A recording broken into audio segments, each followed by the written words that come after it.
All right, and we got a touchback. What's up, everybody? Hope you guys are having a good Monday. Snow here in the DMV. Lots of snow. What up, Cookos? Yo! How you doing? Oh, shoot, did I do the wrong one?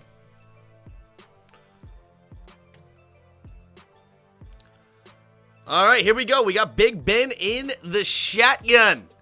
Takes the snap, handoff up the middle to Najee Harris. Nice jump step, and he's going to fall ahead for a gain of 4. Looked like JOK, the rookie, came flying in there to make a play, but Najee, the other rookie, making a miss.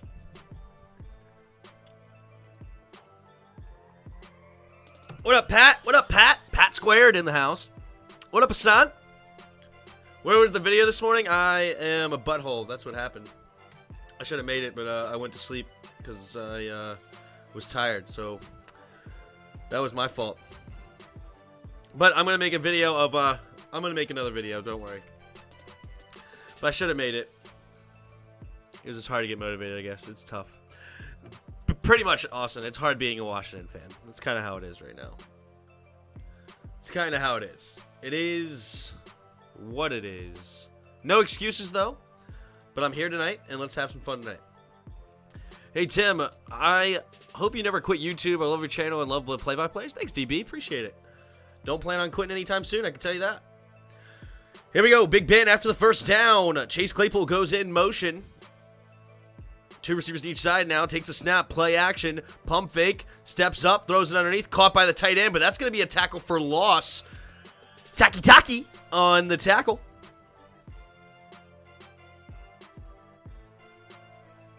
Got myself some cheese and crackers today. Cheese and crackers.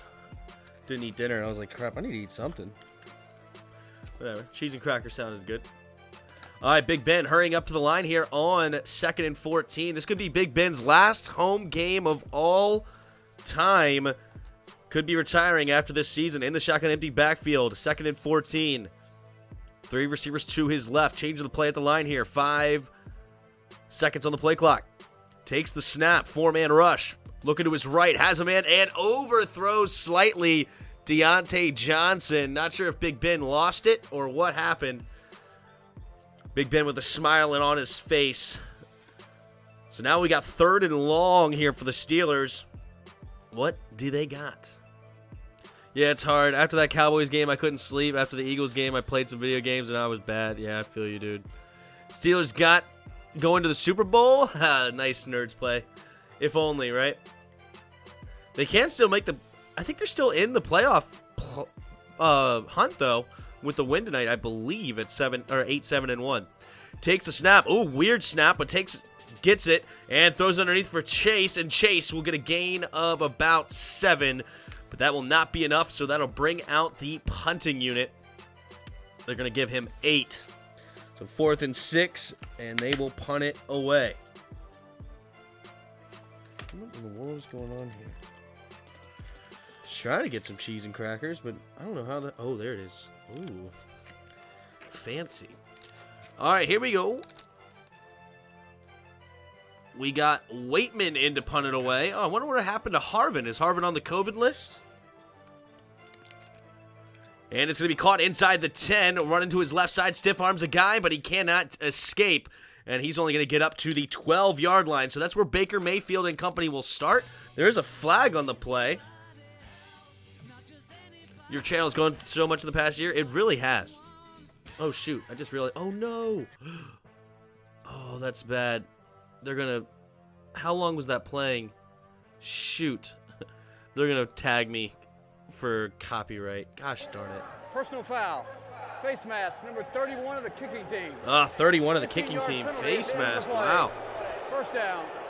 Timeout. He's not happy about it. I don't know. I didn't see the play. Let's see. I didn't see that part. Oh, yeah. Oh, no doubt about that one. Yeah, easy call there, as the announcer said. No doubt about that one.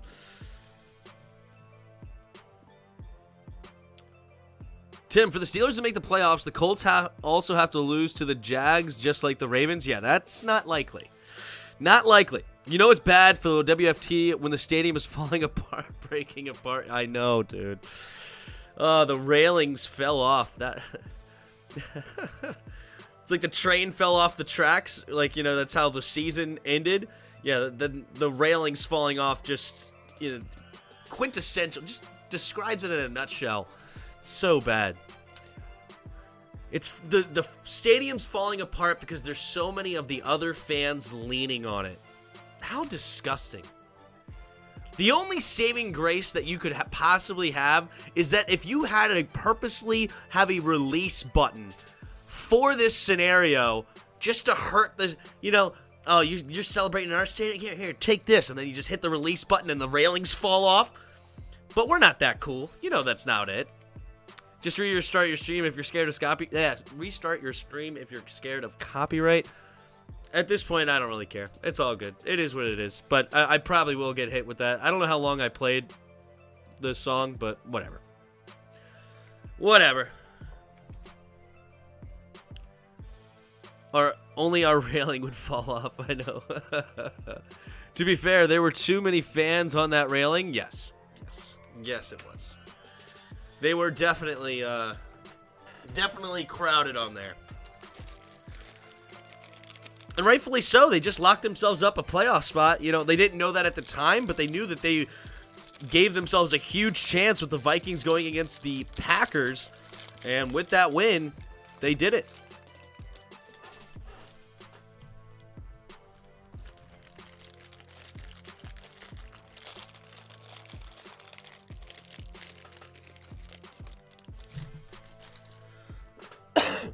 Excuse me.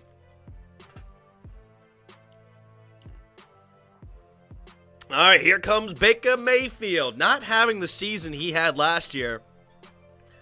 Really disappointing year for the Browns. I had predicted this team because they're just so talented top to bottom to go 13-4, and they're now sitting at 7-8. They have been eliminated from the playoffs, and it's really sad. Now there's a question mark if Baker will come back. He's under center now. Tight end goes in motion, one on each side. Chubb, the single back. At their own 27, takes the snap, handoff to the right side, cuts up the middle, and he is getting hit in the backfield by Spillane. Spillane, a nice linebacker. He got hurt last year, I believe, right before the Washington game, towards ACL, I believe, but came back and made a nice play here. Mayfield in the shotgun, empty backfield set, three receivers to the left, takes the snap. Four-man rush, pump fakes to the right, and goes back to the left and has Landry. Landry making some people miss, and he's going to get a first down. A nice catch and run by Jarvis Landry. Tim, why is everyone hating on the OC? I mean, I don't understand. We literally don't have a QB and haven't had a QB in a really long time. See, basically what it is that, honestly, a lot of, the OC isn't good, all right? So I'm not sitting here defending the OC. So attacking the OC is not, completely ridiculous, but it's how they attack them. But hold on, here we go. Baker Mayfield in the shotgun, three receivers to the right. 1st and 10 at their own 45-yard line. Baker pointing out the linebacker. Setting up his protection. Takes the snap, drops back. Throwing over the left side and off his tight end's hands. Hooper went up to try to get it and could not haul it in. So it's not ridiculous to attack the OC, okay? Because there's things that he does that are frustrating. Like one of not putting Terry McLaurin in motion enough. Not getting Terry McLaurin schemed open enough. There's things that you could definitely critique him on. He's not perfect. He's not great. He's okay. I think he's fine. But when you have such a bad offense, somebody's going to get the blame, and it's going to fall on the offensive coordinator. It sucks. Three receivers to the right. Baker in the shotgun again, takes the snap on 2nd and 10, throws it to the left side, and not the most accurate throw for Anthony Schwartz, the rookie out of Auburn. Schwartz, the speedster, going on the slant. He was open. Baker just throwing a little bit behind him. Oh, it may have gotten tipped. Casey Hayward got his big mitt on that. Okay. That is what got the ball a little bit inaccurate. Hit at the line by Casey Hayward. All right. Baker Mayfield, former first-round pick out of Oklahoma, Heisman winner. Not living up to expectations. See what he can do tonight. Takes a snap, throws it to the right side, has a man, and off the hands of Austin Hooper. They signed him in free agency a couple seasons ago as a big-time tight end, like one of the number one free agents that class, and he's got a couple of drop passes here. This one was really egregious, and that'll force the punting unit.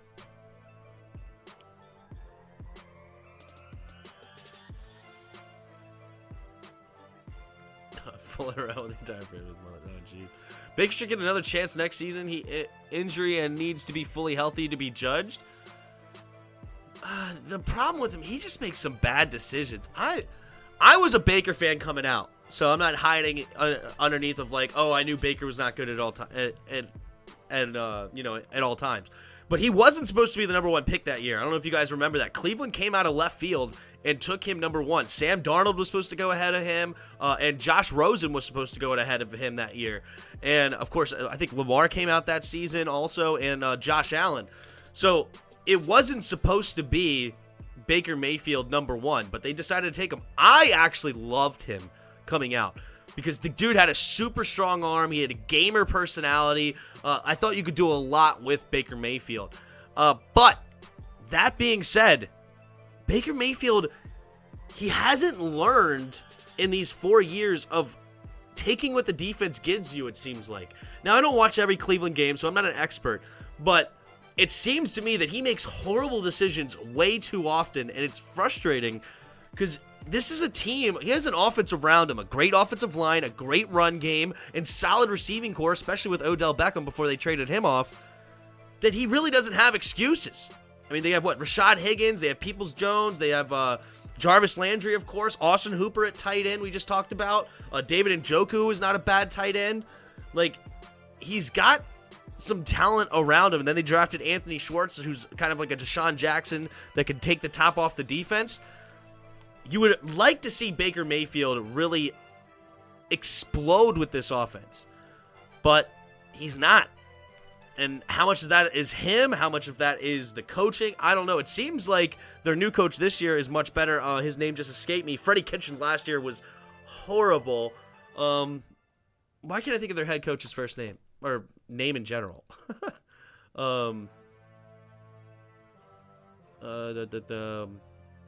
It's really escaping me. This guy's name. I'm going to Google it. Browns head coach. Kevin Stefanski. How did I forget that? Golly. It was not coming to me. Anyway, Stefanski seems to be, he had a good season last year. Not last year wasn't Freddie Kitchens. 2 years ago was Freddie Kitchens. But last year they had a great season. But I don't know. It's interesting. Browns front office still has faith in him. I guess we're going to give him one more year because they think he doesn't have weapons and say that he's injured. Tim is nice, so let me tell you the truth. He suck. Lol. I'm just saying. I don't watch enough to say one way or the other, but it could definitely be frustrating. Here we go. Handoff up the middle to Najee Harris, and Najee Harris will dive up ahead for a gain of 3.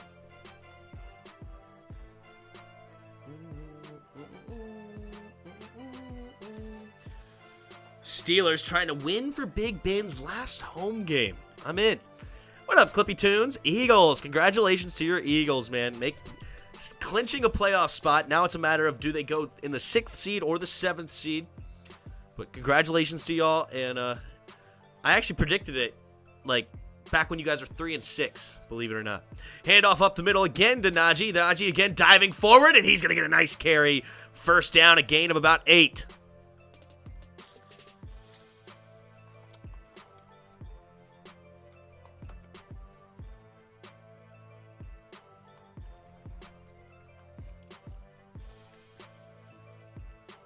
Who do you think's winning the Raiders-Chargers game? Winner is in.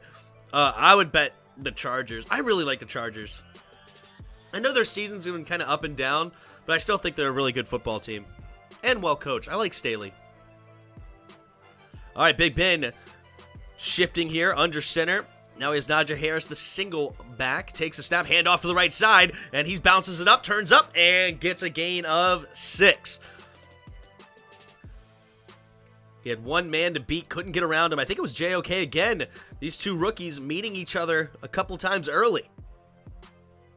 JOK, a projected first-round pick out of Notre Dame, ended up falling down all the way, I believe, to pick number 52 in the second round. But he has been absolutely incredible. And honestly, I think him going late in the second round kind of gave him that chip on the shoulder needed to give that extra effort. And I think it's really helped him, actually. Sometimes that helps. Big Ben takes a snap, drops back, quick throw to the left side, and, ooh, dangerous throw looking for Claypool. Claypool had to avoid the safety. Luckily, the safety wasn't looking for the football. He was going to the flat to guard Najee Harris.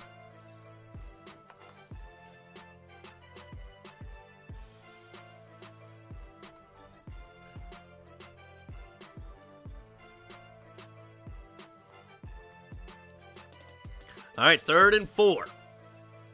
Big Ben in the shotgun. 2 receivers to each side. Tries to get him jump off sides. Doesn't happen.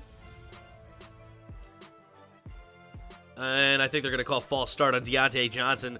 It was weird at first. They didn't throw the flag immediately. I think he was thinking he was going to go in motion. And then he didn't. And then the Browns were like, yo, you going to call false start or what? What the heck is this? The refs are discussing it. Deontay Johnson. Talk about a guy with so much talent, but he is a ditz. Full start. Offense. 5-yard penalty. Whenever I watch Deontay Johnson, all right, I love the dude. The guy has so much. He's so shifty. He has so much ability in there, but he can be a complete ditz. Just the plays, like, you know, somebody say, oh, that's just a simple false start. But if you really watch Deontay Johnson quite often, like, he'll drop it out of nowhere in weird scenarios, wide open. He'll do these weird penalties, weird false starts, weird routes, He just seems like a ditzy player to me. But he's so talented. Big Ben takes the snap, throws it underneath, and caught by Najee Harris. And, oh, fumble, but I think he was already down. Looks like they're going to give him a loss of 2 on the play. That'll be 4th down again. Bring out the punting unit. What's up? I just beat the Eagles in Madden 41-10 on all Madden. I love it. I can call a better game than Turner. That's awesome. James Washington is forgotten one in the Steelers offense. Yes, he is totally forgotten. Is Juju hurt out for the year? I haven't heard anything about Juju. I forgot. I bet he got hurt super earlier before the season because I don't remember anything about Juju Smith-Schuster this year.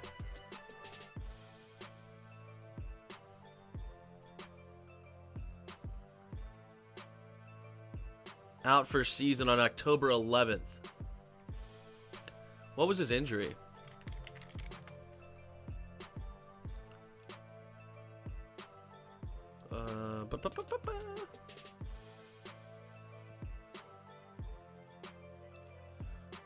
Season-ending shoulder surgery. Interesting. Okay.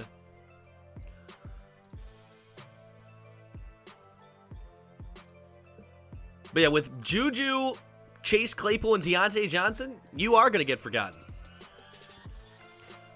I figured he was out because I think the last Steelers game we watched, I didn't say anything about him either. So I figured he was out, but I just couldn't remember what happened to him. No recollection, really. Juju's still making dance videos. That's funny. Well, he hurt his shoulder, so he can still dance around a little bit. James Washington is forgotten Steeler. That's right. Just run the ball, Browns. The Steelers do not have a good run defense. Fair enough. Is that true, though? Is Devin Bush in the game? What is the Steelers in the run defense? NFL defense rankings. ESPN. Defense, rushing yards per game. Wow! They are pathetic in the run game. Man, I would have never guessed that. Holy smokes. They're giving up the second most yards per game in the rushing. Even worse than the Jets? Wow. I would have never guessed that. I would have never have guessed that. With Watt and Casey Hayward, Devin Bush, Spillane at linebacker, all those guys. Wow, I would have never have guessed that. Fair enough. They didn't accept Devin Bush's fifth-year option? Really?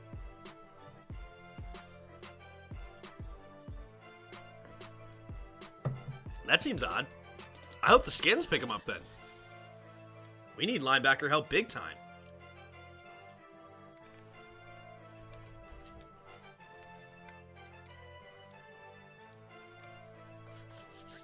All right, here we go.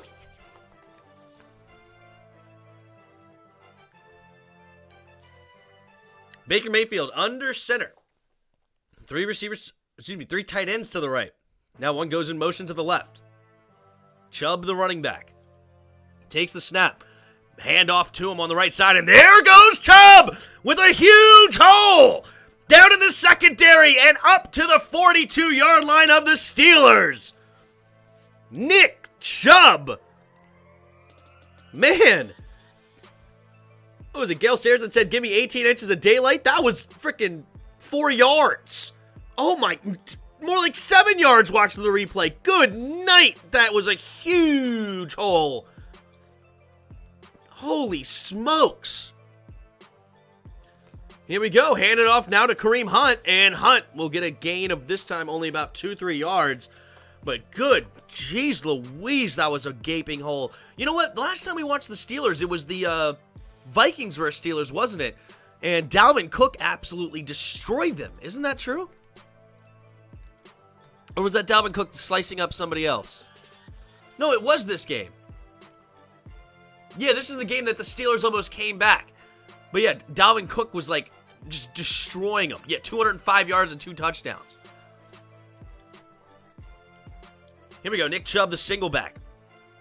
Landry goes in motion, jet sweeping him to the left side, and he cuts it up, and he's going to get a nice gain. This one goes for about 7, so it's going to be 3rd and 1 coming up for the Browns. Can the Steelers stop them? You think TJ leads the league in sacks? He's up there. I know Myles Garrett is in that conversation as well. You know, Trey Hendrickson has a lot of sacks with Cincinnati also. Man, the AFC North has a lot of sacks in it, doesn't it? Here we go. Heavy formation. Baker under center. Tight end in motion. Chubb in a running back formation like he's in the 60s. Oh, we get a false start by Austin Hooper. Austin Hooper. No. Man, he is really hurting the Browns tonight. How much did they pay? Didn't they give him big money too? Austin Hooper contract. A 4-year, $42 million contract. And he is just, all he's doing is hurting them tonight. So now it's 3rd and 7 instead of a 3rd and a short 2.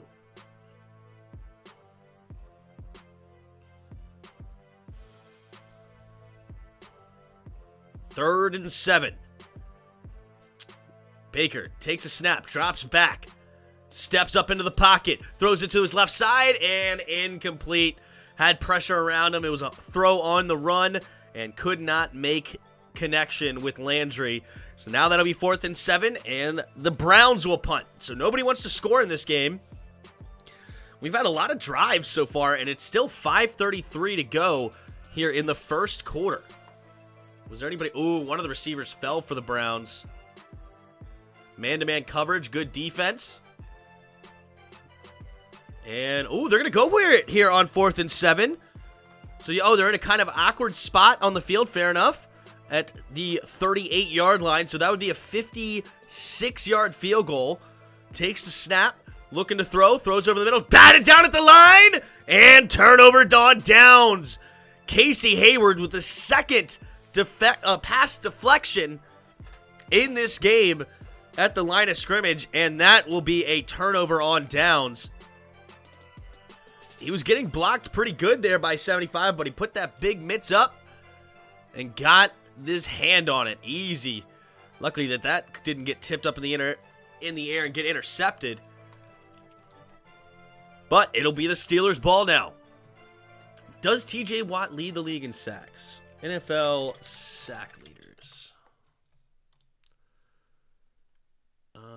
Oh, Robert Quinn for Chicago leads it with 18. TJ has 17.5. Myles Garrett has 15. And I told you Trey Hendrickson there with 14. Nick Bosa also has 15. So there's your 5 sack leaders. So there you go. Thanks, Fight for Old DC. Always appreciate your hard work in the chat. Always appreciate you guys. Somebody I read in the comments was trying to tell me Joe Mixon wasn't a special running back. He was like, he's just average. I thought that was a funny comment. I love Joe Mixon. I think he's a stud. Number 2 in the league right now in rushing. He wouldn't be number 2 if Derrick Henry was still in the league, though. But that's besides the point, right? Wow, so Cooper Kupp. Is Cooper Kupp going to get 2,000 yards? Now, obviously, it would be 2,000 yards in a extended season with an extra game, so it's not quite as impressive, but it's still super impressive. Actually, nobody's ever done it. Nobody's ever had a 2,000-yard season. I just remembered the record is only 1,800 and something. He got close to the record then. That is super impressive. Never mind. Take it back. They've rushed for 2,000 yards, but they have not received for 2,000 yards. I think Calvin Johnson had the most receiving yards in a year with like 18-something. Most receiving yards in a season. Yeah, Calvin Johnson. Oh, he had 1,964. So he was so close to 2,000. Okay. So will he beat Calvin Johnson's record with an extra game, though? So Cooper Kupp currently sits at number 5, which is still in a super impressive season. But he needs 135 yards to become number 1, but in a 17-game season. Interesting. Calvin Johnson had 1,964 yards, but only had 5 touchdowns? That's ridiculous. All right, we're back. Steelers in the shotgun at their own 38. Big Ben takes a snap, handoff up the middle for Najee Harris. Najee Harris breaks the first tackle, but then gets swallowed up. Still falling forward, though. Tough runner. Najee Harris, he is behind one of the worst offensive lines in football. Like, this offensive line is so bad. And yet he is still up there in the, like, I think he has over 1,000 yards. Yeah, he's almost, so he'll have 1,000 yards tonight. But Najee Harris, they're making him a workhorse, and he is earning every single yard. Big Ben throws it underneath, caught by Deontay Johnson for the first down, and that'll move the chains up to their own 49-yard line. Kupp might hit 2K. All he needs is 130 yards. No, he needs 171 yards to get to 2K. Next season, you should go to Redskins games and make a vlog. I might do that for a preseason game. That could be fun. Big Ben in the shotgun. Oh, got him to jump, so he's going deep and incomplete. Double covered there. Nice coverage. Big Ben. Oh, they didn't give him the flag. He thought he got him to jump off sides, but instead they don't. So he thought he had a free play. Myles Garrett jumped a little bit there. So he took a shot thinking he had a free play. Luckily for the Steelers, that wasn't picked off. All right, 2 receivers to each side. 2nd and 10 now. Big Ben takes the snap. Blitz coming. Handoff up the middle for Najee Harris. Najee Harris slips through the blitz, and he'll get a gain of about 8.5. So a short 3rd and 2 coming up for the Steelers.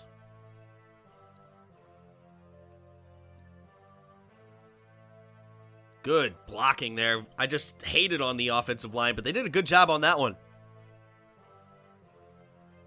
Big Ben, 3 receivers to his left. Got to get to the 41-yard line for the first down of the Browns. 3rd and 2. Big Ben changing the play at the line. Switches Najee Harris to his left side. Still 3 receivers to his left. Chase Claypool one-on-one to his right. Takes the snap. Handoff up the middle for Najee. And Najee gets hit early by 58, but I think he may have gotten it. It's going to be depending on the spot. Nice play there by number 58. Getting around the tight end and getting his hand on him. It was Smith. Actually, excuse me, number 56, I believe it was Smith who made the play. And they are going to say 4th and 1. Big Ben and company will go for it here. Wow, it looked like he had a wide open hole.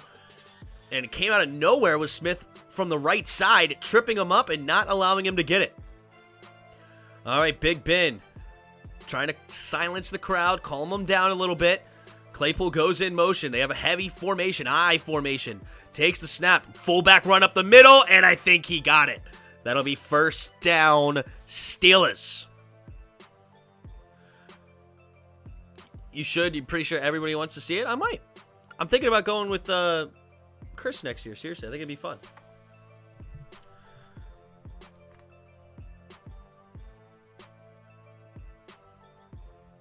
I can get free tickets to the preseason game. My dad has season tickets, and my aunts and stuff, they all go in on like 4 tickets, and they don't go to the preseason games, so they'll give them to me if I want them. Does Casey Hayward play for the Raiders? Yes. No, he plays for this team, doesn't he? What am I calling him? Crap, Casey Hayward is the corner. Thank you for correcting me. What is this guy's first name? Now you got me second guessing myself. Cameron Hayward. I'm sorry. Thank you for correcting me. I've been calling him Casey this whole time, but you're right. That's the corner for the Raiders. Cameron Hayward. I'm a ding-dong. Thanks for correcting me. I've been getting Casey Hayward this whole time. I'm a ding it. Here we go. Big Ben going for it all. Going deep and incomplete. Looking for James Washington again. And this time is incomplete, so it's 3rd and 10. Minute and 32 to go here in the first quarter.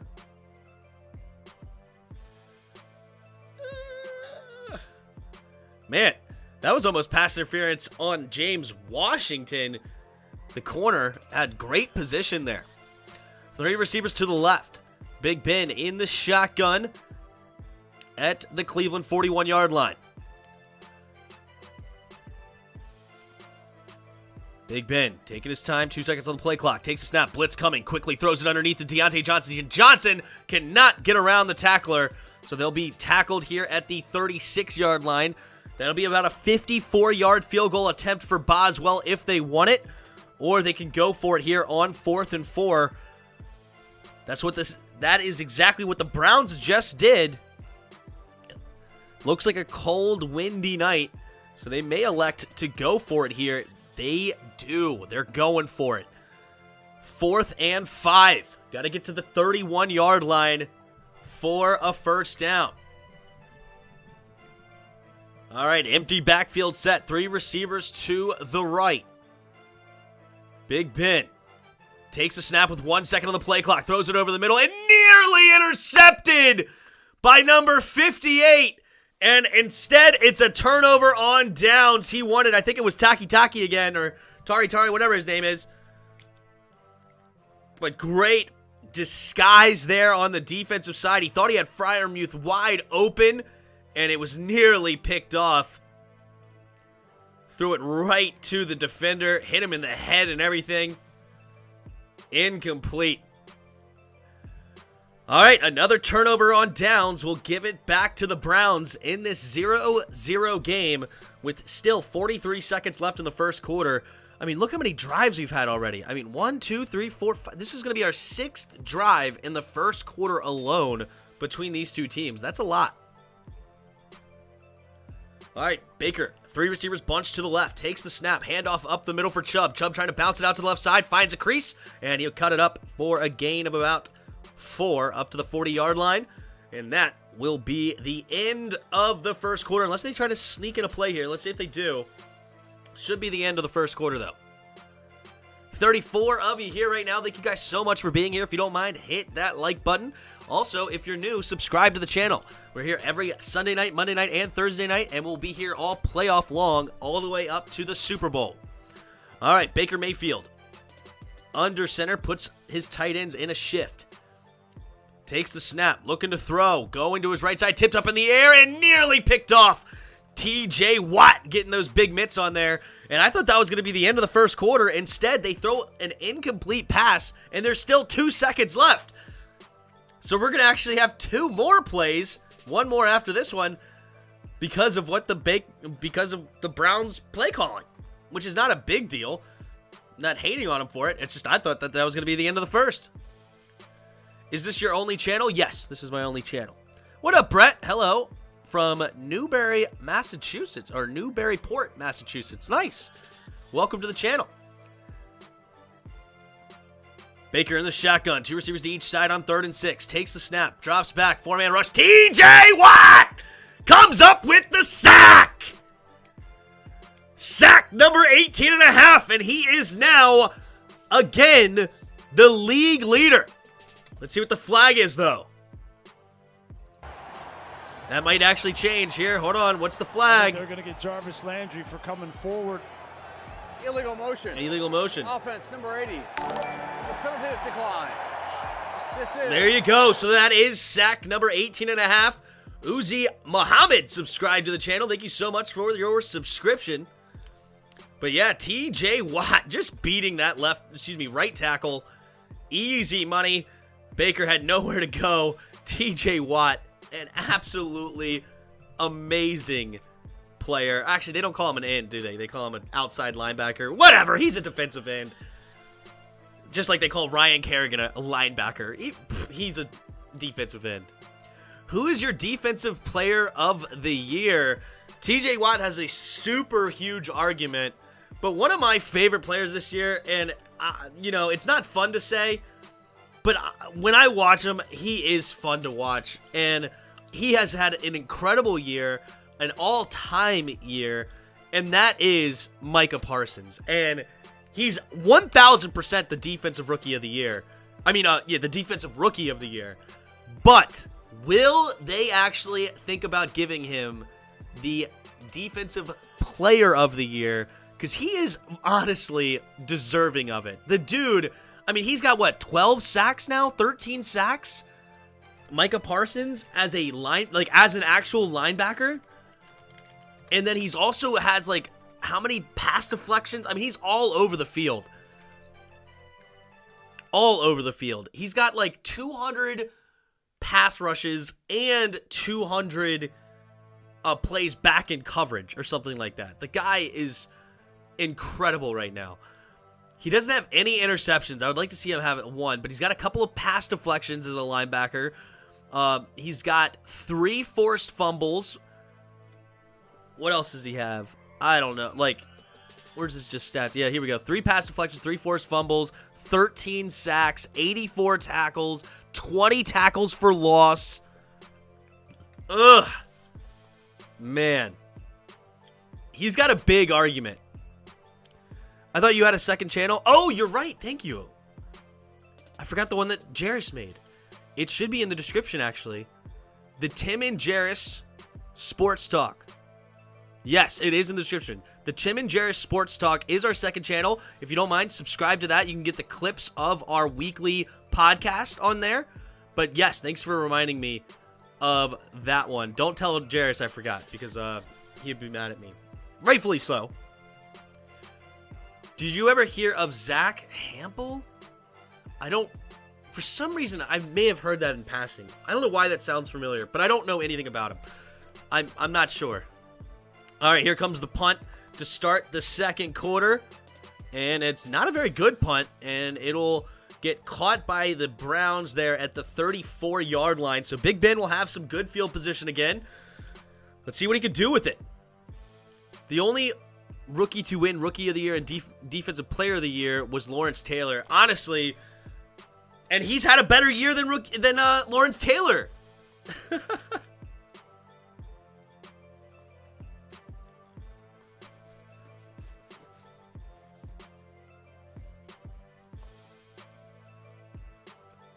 What's up, Garland? All right, here we go. Big Ben in the shotgun. 1st and 10. Under center. Now, actually, he shifted. Handoff up the middle. And Najee Harris, again, running up the middle for a gain of 7. Aaron Rodgers should win MVP? Yeah, most likely. I think that's a fair assessment. The guy's incredible. He does Major League Baseball? Okay. Yeah, I don't know about, actually. Then I thought it was a player for some reason, like a college player. But no. All right, Big Ben rolling to his right, throwing it outside, and it is caught by McLeod. 1st and 10 Steelers. Can the Steelers actually put points on the board here? They're up near midfield. He's a very cool guy, does Major League Baseball. Yeah, I'm not familiar, but cool. I only say Micah Parsons won't win because I'm a Texans fan. That's funny. Here we go. 3 receivers to the left. Big Ben in the shotgun. Takes the snap. Handoff to the right side. And nowhere to go, but he spins off a tackler and still only gets a yard. Good defense there by the Browns. It'll be 2nd and 9. Fight for old DC. Doing the yo man's work or whatever you call it. Isn't that the thing? Isn't that the saying? OBJ should win Comeback Player of the Year, you think? I have to think about that. Big Ben in the shotgun. 3 receivers to the left side. Takes the snap, drops back, throwing it to the right side. Caught over the middle by McLeod, and it'll be a gain of 8. But there is a flag on the play. Looked like it was thrown early. Maybe an illegal formation or illegal shift. Lined up in the neutral zone or something. Let's see. Offside. Defense, number 57. Lined up in the neutral zone. 5-yard penalty. 2nd down. Odenigbo gets called for... Oh, my gosh. He's way over offsides. It's not even a conversation. What in the world was he thinking? That's funny. It's this Ben's last home game. He will play next week, of course, but this is his last home game. He's in the shotgun here on 2nd and 5 after the penalty. Takes the snap, drops back, throws it to the right side. No, pump fakes it and throws it to the middle. Nice pump fake, and Najee Harris will get the 1st down. Still going. Gosh, I love that dude. He churns those feet. Gets a gain of 7 instead of a gain of 5, or maybe even 8. Instead of a gain of 5, he just kept churning, and gets a few extra yards. I think Joe Burrow should win Comeback Player of the Year. That's a great one. That's a great one, actually. Joe Burrow. I like Joe Burrow more than I like OBJ, I think. I don't know what OBJ's stats are, but I don't feel like they're that impressive, if off the top of my head. I'd have to look at it again. Big Ben in the shotgun. Play action. Throws to the right side and hit as soon as the ball got there. McLeod wanted a flag, but that looked like great defense to me. That looked like phenomenal defense. Stewart Jr. looked like he hit him as soon as the ball got there. That's a bang-bang. That's a bang-bang. Maybe a little early. Maybe a little. But I'm glad they didn't call it. I thought that was great defense.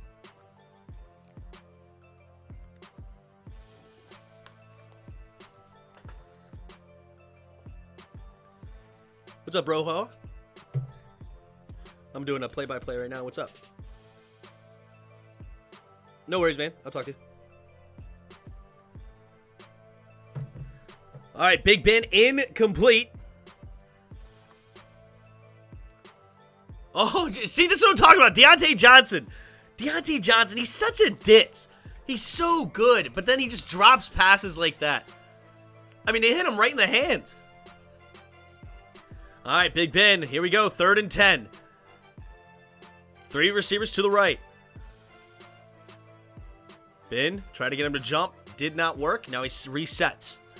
5 seconds on the play clock. Big Ben takes the snap. Setting up the screen. Caught by Claypool. Claypool will spin off one tackler but cannot escape. Oh, wait a minute. Might be a flag, though. There is going to be a flag, I think, for a late hit.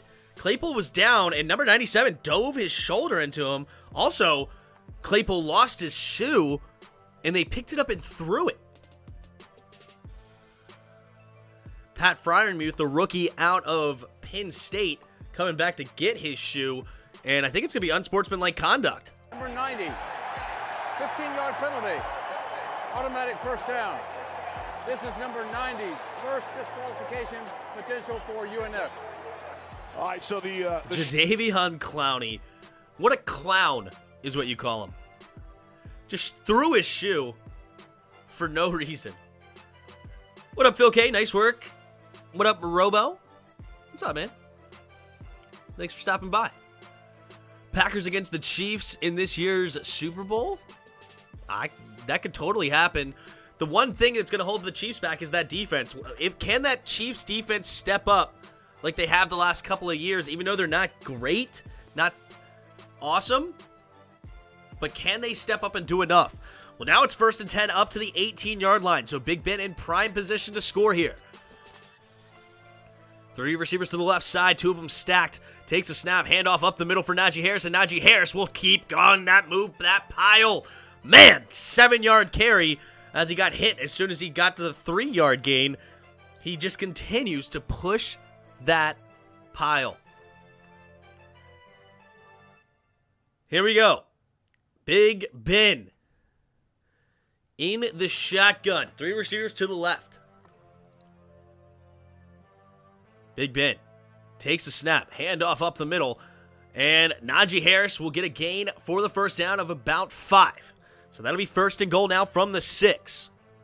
Is Jadeveon Clowney one of the most overrated first-round picks ever? Like hyped up and everything?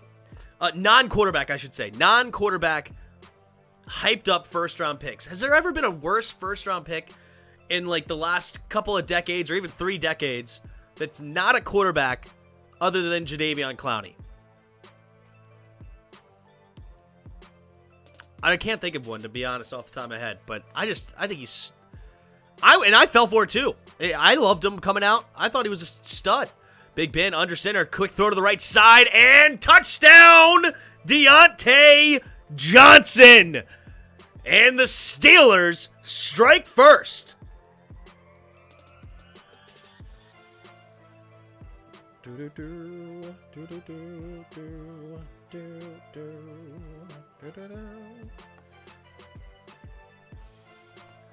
Man, I probably could have won if I actually set up my lineup.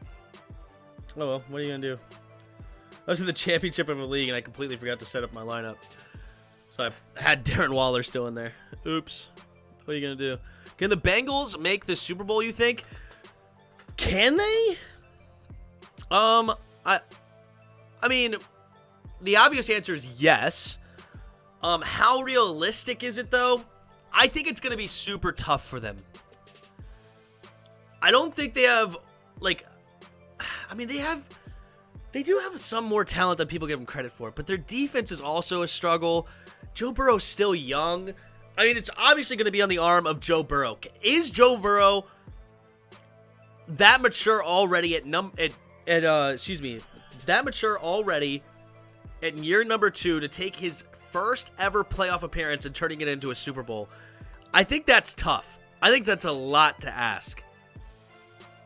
Mo Claiborne, you might be right. That might be a huge bust.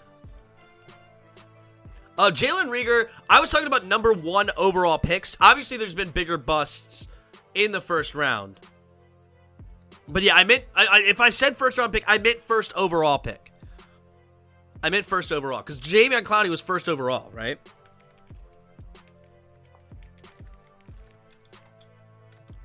First overall for Houston. Yep, in 2014. Sorry, first overall picks. Obviously, there's been some huge busts. I can think of a few big busts. Like, what's his name? For the Browns even. Corey Coleman or whatever. That was a horrible pick in the first round. Washington's had some duds. You got, Well, Dwayne Haskins obviously a quarterback, but Josh Doxson was horrible. Tim Couch. I don't know. I picked the wrong wide receiver on my fantasy team. I picked Antonio Brown. I picked him in a couple leagues too. He had a couple of good games, but I didn't pick him that early or anything, so I wasn't too worried about it. But yeah, don't pick him again. I think he's out of the league for good this time, though. Gilmore, when he was on the Pats. What about Gilmore? He was a stud on the Pats. What's up, Aislinn Poor? How you doing? What if Joe wins the Super Bowl this year? I think, like, Joe Burrow? We just talked. I touched on that briefly, but yeah, Joe Burrow. I love Joe Burrow. We were so close to getting Joe Burrow. We're picked number 2, and he went number 1. Oh, 2 of my favorite quarterbacks coming out of college, and both times we were at pick number 2 when they went pick number 1, and it's so saddening with Andrew Luck and Joe Burrow. I wanted both of them so bad, but like I remember the year before, I was watching Stanford play, and I was like, oh, man, I want Andrew Luck as my quarterback.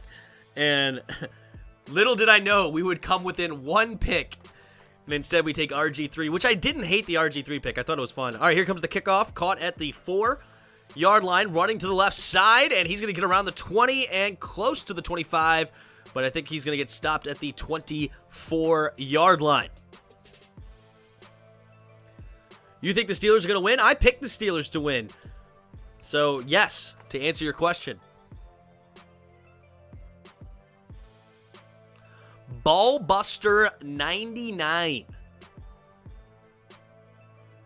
Ballbuster 99. What's up? Hooday! Saints fan, I guess, huh? Here we go. 3 tight end set. Baker Mayfield puts his other tight end in motion. Now 3 tight ends to the right. Chubb, the single back, takes the snap, handing it off to the right side, and he cuts it up, and he is going to only gain a yard. Oh, are they going to call flag at the end? They will not. Number 57, Adams, being a little frisky, diving on him at the end. He wasn't down yet, but I think the whistle probably was blown for forward progress, but they do not throw the flag there on 2nd and 9. Baker Mayfield, 3 receivers to the left side, takes the snap. Drops back, looks over the middle, and it's again batted down at the line. This time it's by Loudermilk. I think that's the first time I've ever heard his name, but man, what a play. Loudermilk. What a last name. Got his big left hand up there and made a play. 3rd and 9.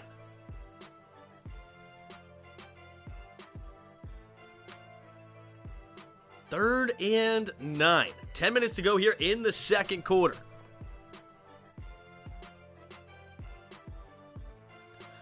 Baker Mayfield in the shotgun. Puts Kareem Hunt in motion out to the left side. 4 receivers to the left. Takes the snap. Drops back. Pumping. And setting up the screen for Hunt. But it's going to be incomplete. Steelers were all over it. And another punt coming here for the Browns. Who do you think will be the MVP? I'm in...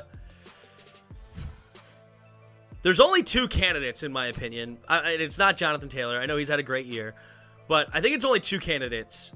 And it's between Tom Brady and Aaron Rodgers.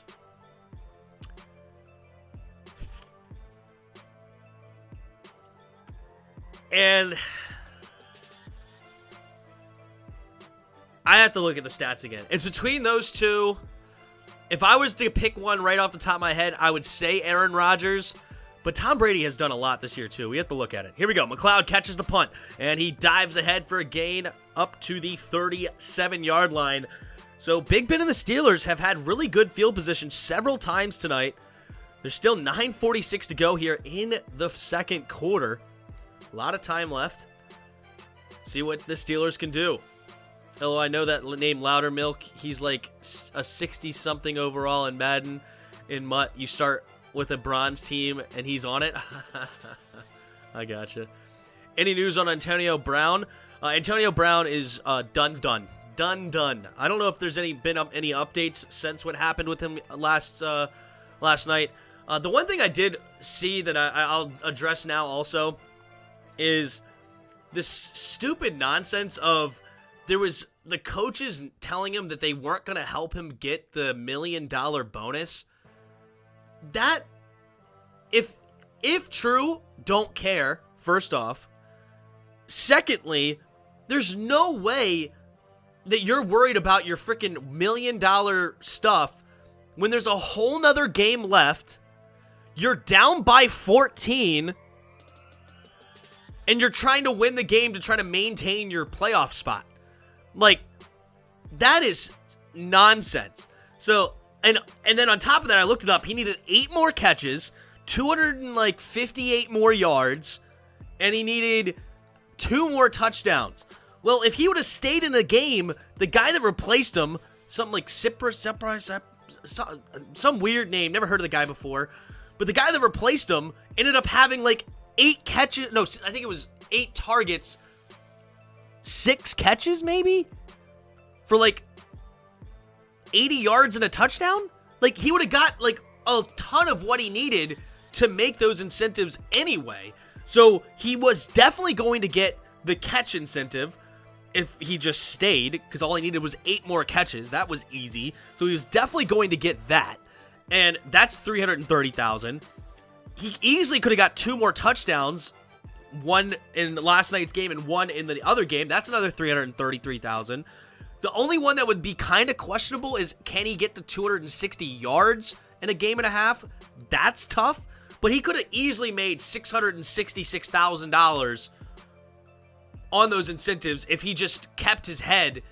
And so I don't think it has anything to do with that. I think it's absolutely ridiculous. I think it's so silly and stupid. And unfortunately, I honestly, it's not even a joke. He really does have something happening in his head. It's probably CTE. He really needs to go get checked out. And I don't know if he needs to get on medicine or get something going on and get right. Setting up the tight end screen here for the Steelers, and it'll be a loss of a half yard. But back to the Antonio, like, he really needs it. And I'm hopeful that he turns this around eventually and becomes an advocate for people like this, because he is such a... It's so sad to see this guy. 6-7 years ago, this guy was a great story of the NFL. He was a 4th-round pick, undersized, from a small school, and became the #1 receiver in the league. Known for being a super hard worker, a tactician at route running, and now he is a clown show. Oh, Big Ben fumbles! Loss of 6, 3rd down and long coming up for the Steelers. But anyway, so I'll get off my soapbox here, but I like it. It's sad to see. I like Antonio Brown in a lot of ways, but I don't like what he's done in the last 3-4 years. I think it's horrible, and it really hurt his reputation, and it sucks. Like, every receiver's a little bit of a diva, but this is way over the top. If you think the #1 overall, worst pick overall, Jamarcus Russell, says to Clowney, hold my beer. I said non-quarterback. I know very well Jamarcus Russell was horrible, but I did make the specification of non-quarterback. Big Ben takes a snap, throws it underneath, caught by Najee Harris. Najee Harris makes the first man miss, and he gets close. Gets a gain of about 12, and he is down by contact. He keeps going, and he actually fumbled the football, but he is down by contact about 3 yards short, it looks like. So gain of 13 at their own 44. Steelers have a decision to make, but it's most likely going to be a punt.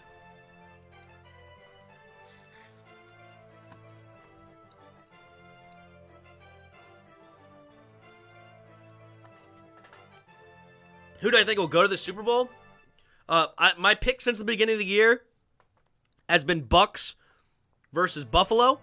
And for now, I have no reason to change it. And I'm just going to stick with it. Bucks versus Buffalo.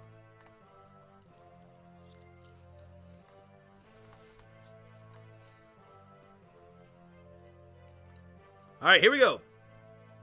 Watkins to punt it away. Nice punt. Caught at the 12, And Peoples-Jones turns upfield, and it will be a gain up to about the 21. Flag on the play, though. What is the flag going to be?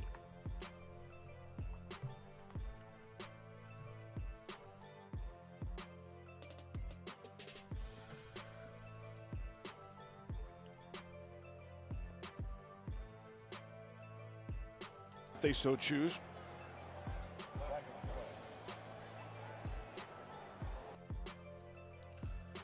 Still waiting on what the flag is. Oh, they're going to give Stefanski a choice. Does he want to accept it or not? Illegal shift. Kicking team number 31 was never set prior to the snap. That 5-yard penalty is added to the end of the play. First down, Cleveland. All right, so instead of the 21, they'll start on their own 26. Cyril Grayson. Thank you. That's who it was, Phil. Thank you. That's exactly who it was.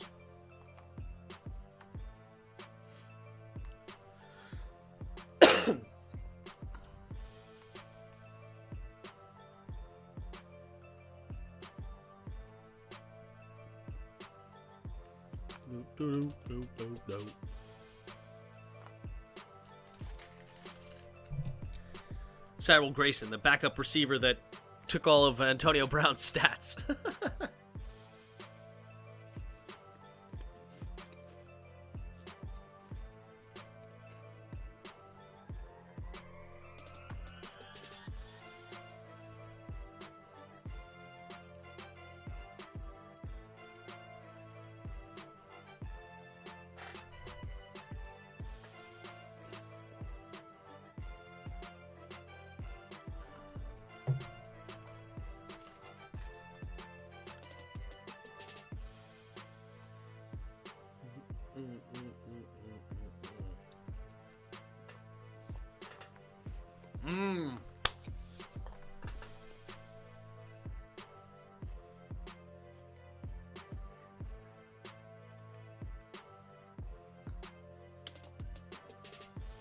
I will gladly be wrong for my Super Bowl pick if it's Bucks versus Pats. I would love Bucks versus Pats, as most people would. The storylines, the game itself would be amazing. I'm all for it. Bucks versus Pats Super Bowl, sign me up.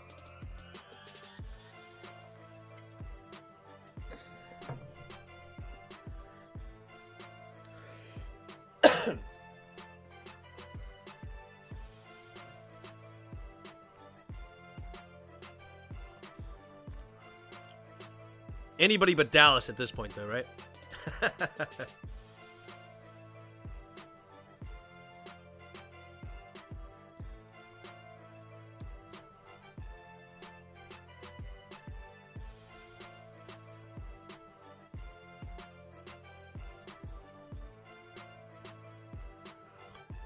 Balthazar just says no.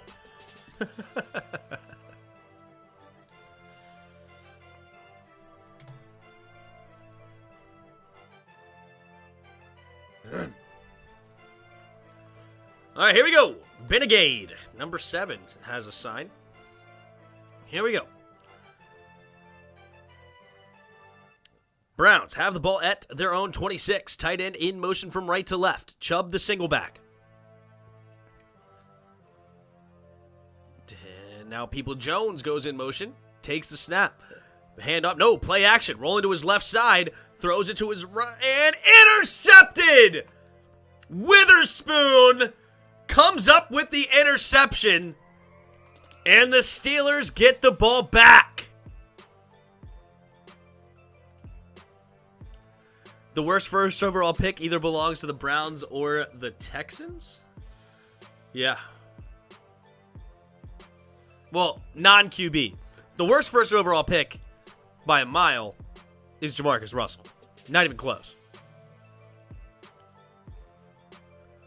Just need to pump up the Hogs next year? Yeah. Mayfield's so trashed. Yeah, that was just a bad throw. Bad throw. 4 more than any other QB since 2018. 55 career interceptions. Good grief. Who's the best QB besides Tom Brady and Aaron Rodgers? Like, of all time or in the league now? It's Pat Mahomes, hands down. Takes a snap. Ben Roethlisberger drops back, steps up, avoids the rush. Now going deep. And Claypool could not get under it. Little contact between him and the defender. No flags. And it'll be 2nd and 10. Claypool tried to adjust, couldn't quite get there.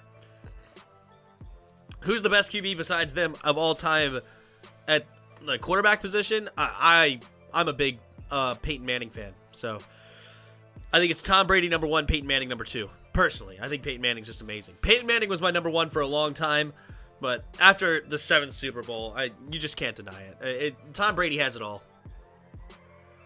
Big Ben under center. Puts a man in motion, takes a snap, handoff to the left side, cuts up the middle. Najee Harris avoids the rush, and there he goes, still turning forward, and a big gain of about 13, 14 yards.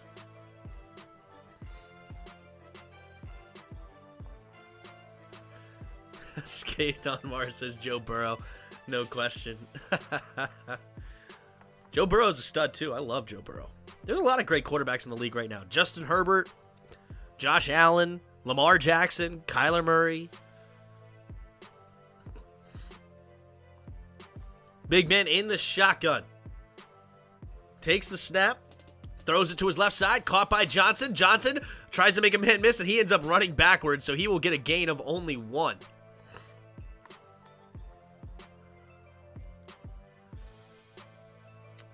All time, bro, definitely Favre, not Brady. I'm pretty sure Brett Favre has thrown twice as many interceptions as Brady.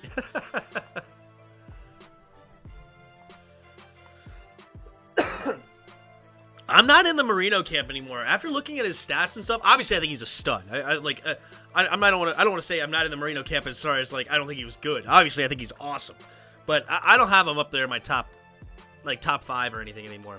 Big Ben, pump fakes, throwing, rolling to the left side, throws it underneath, and caught by Freiermuth. Freiermuth barreling forward, and he will get a gain of 11, maybe 12. Another first down for the Steelers. How could I forget about the great 8, Kyle Allen, the best there ever was. I know it's the best the man can get, but I changed it. Please, anybody did Dallas. Yeah, I'm with you, Phil. Sean Mannion, the greatest of all time. That is so funny. Favorite wide receiver of all time? Takes a snap. Play action. Throws it to his right side. McLeod catches it, trying to get the screen, and will only get a gain of about 3 yards out of bounds. Favorite wide receiver of all time? That's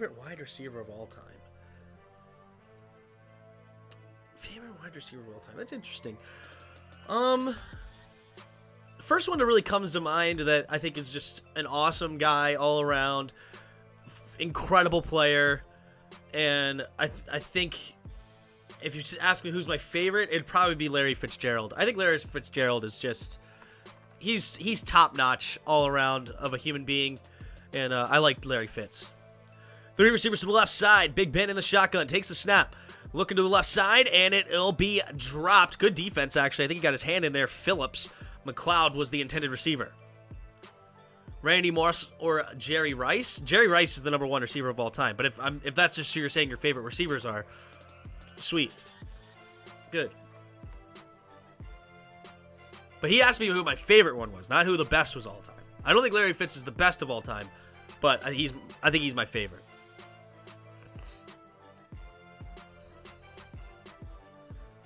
And of course, Art Monk, as far as a all-time skin. Also a good human being. Big Ben, pump fakes, throws over the middle. Caught by McLeod! Big hit, and he still makes the grab. 1st and goal inside the 5. Nick Foles, the best receiver. The Philly special. That's funny.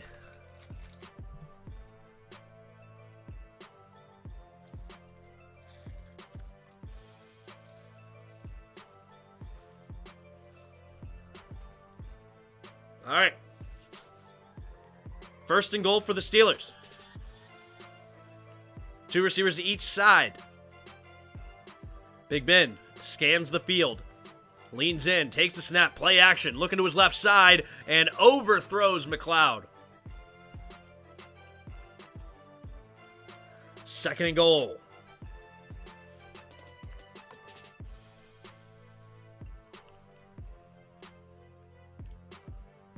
So what pick do we have now, and who do we take? We have pick right now number 9, and we take the best quarterback available. Kelvin Benjamin is obviously the best wide receiver of all time. Kelvin Benjamin is the best wide receiver that looks like a defensive end. Troy Polamalu, the best safety. There's some great safeties out there. I love Troy Polamalu, though, so I'm not going to argue too much about it. Takes a snap. Pump fakes. Looking to his left side. Throws it over and incomplete. Not sure who he was looking for, actually. That ball was out of control. Uh-oh. A corner is hurt, grabbing his right knee, number 22. No, that's Delpit, the safety. Oops. Whoever threw the ball to Foles or the Philly special, who did throw that ball? I feel like I used to, ooh. Yep, hurt his right knee. Ouch. I feel like who did throw that ball? I don't even know who to guess. Who did that? Best long snapper of all time, the Cheese Man. I just went back and watched that video of me laughing when we made that pick. Oh my gosh. What an hysterical pick. What QB do you want us to take? My order right now is Desmond Ridder, Kenny Pickett, Sam Howell, Carson Strong. Any 4 of those, and I'd be pleased for now. My jury's still out on Matt Corral. I don't know about him yet, and I am totally out on Malik Willis. I think he's a crap show. And then I don't know who else is coming out off the top of my head, but those are the main candidates. But I really would like Ridder, Pickett, and Howell. Mainly Ridder and Pickett. I think Ridder and Pickett are the number 1 and 2 in this draft, and then Howell is the number 3. Cheeseman is also an astonishing tight end in Madden at a crazy 34 overall? Wow. What up, Jers? I liked watching Devin Hester, and Megatron was fun to watch. Oh, Devin Hester was a lot of fun to watch, but not as a receiver, as the return man. Best draft pick is Dwayne Haskins. That's funny.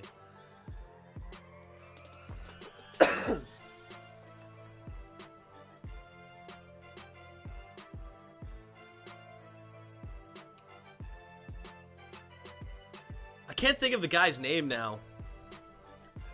We had the Washington football team made the worst draft pick of all time. But it was back in 1940 something. And I can't think of his name off the top of my head. That's going to bug me. But I remember the story. It's pretty funny. If his name's come to me, I'll mention it. Oh, I didn't know AJ Green plays corner for the Browns now. No, it's a different AJ Green, obviously. All right, here we go. 3rd down and goal. Come on, throw it to Deontay Johnson. Big Ben in the shotgun. 3 receivers to his left. Takes the snap. Looking to throw. Pumping. Throws it to the end zone and incomplete, looking for the backup tight end. 4th and goal. Good defense there by Cleveland. And that will force the field goal unit. I don't think anybody was open on that one. I think it was just great coverage. Yeah, everybody was blanketed. Oh, the one tight end was open for a minute if Big Ben saw it, but he didn't. Worst pick, how about the 26-year-old firefighter for the Eagles, Danny Watkins? No, the worst pick of all time as Boswell goes to make this field goal. The kick is up, and the kick is good. Was a running back in the 1940s. And it's going to bug me what his name was. If it comes to me, I'll say it again. But the Washington football team decided. So back in the day, apparently they didn't have all the scouts. They didn't have the combine. It wasn't as big of a show as it was back in the as it is now. But they would see like the stats in the magazines and the papers and stuff of like all the players. And our owner at the time found this running back out of California, and I think it was out of the like San Francisco area. And so he decided that he was going to use his first-round pick on this running back out of California. And since he made the pick, it's like, okay, cool, we got a running back from San Francisco, right? Well, it turns out the player was only a junior. And back in the 40s, you weren't allowed to draft anybody but seniors. So he had one more year of college. So he wasn't even eligible for the draft, but we wasted the first-round pick. And it was done. The draft was over. It wasn't until after the draft did they find out that what they'd done. So he's like, all right, cool. Well, I'm going to take him next year, right? So we got, 1 year goes by. The guy had another great year in college over there in California. And he decides that he's going to take him again at pick number 6 overall. Actually, hold on. Pause on the story. We're going to get a return here, and Dearness Johnson's going to get, he didn't fumble. Gets to about the 26-yard line. So that's where the Browns will start this one. But anyway, so they take him number 6 overall. So they drafted him back-to-back years, first-round picks. The same player. Well, that same player decided after his senior year of football that he was done playing football, and he actually did not come play at all for Washington, and he stayed in California, became a teacher, and lived a nice long life there in California. He did not come to Washington. So we wasted 2 first-round picks on the same player and he never even came to practice. Let alone a game. He didn't even practice for the Washington Redskins at the time. That's how bad that pick was. I thought it's a great story. Hold on, I'll find out his name in a second here. I made a video on it, like, this last offseason.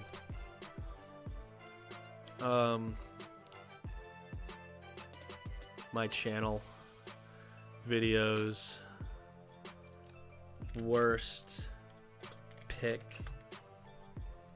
Oh, come on. I just want to search my videos. How do I search mine? Well, that's stupid. I made it a while ago. Several months ago. Maybe I'll find it fast enough. Worst pick of all time. It was pretty funny.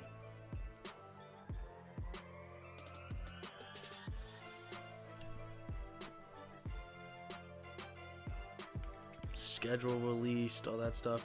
Baker Mayfield drops back, steps up, pump fakes, avoids the rush, spinning to his left side, throws it to the outside, and it is caught by Jarvis Landry on 3rd and 8 for the first down, gain of 9.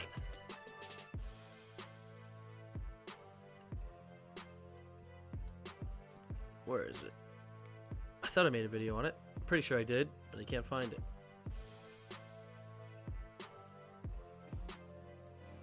Meh.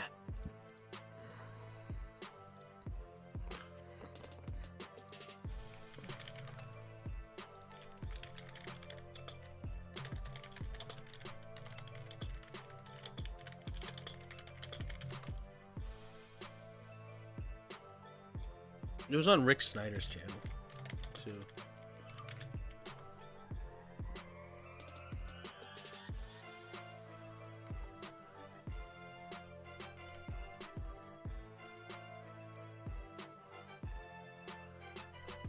I hate...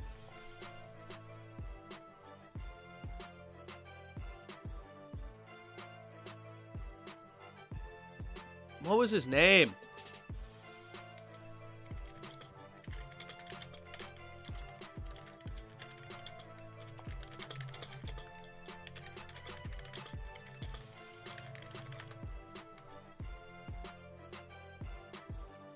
Cal Rossi. Calvin Cal Rossi. That's what it was. Died in 2013, running back, defensive back.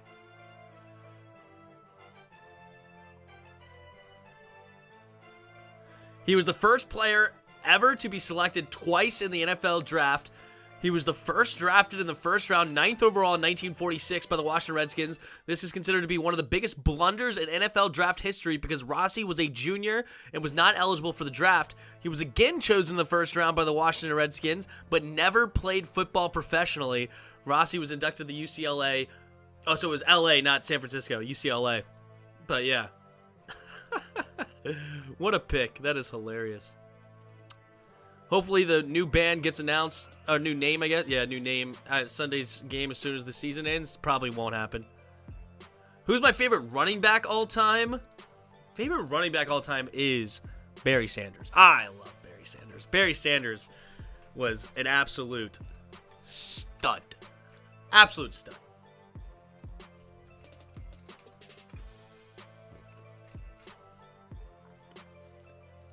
All right. Entering the 2-minute warning. What can Baker Mayfield and the Browns do? They're at their own 32-yard line, 1st and 10. Still have all 3 timeouts. Hand it off up the middle for Ernest Johnson. Johnson will get a gain of 3, they're going to call it. I actually didn't like that spot. I thought he got 4. 2nd and 7. They hurry up to the line. Baker takes the snap, throws to the left side, and it is going to be dropped by Higgins. 3rd and 7. Ritter looked way too lost in Alabama game for me. I'm going to watch it. But we'll see.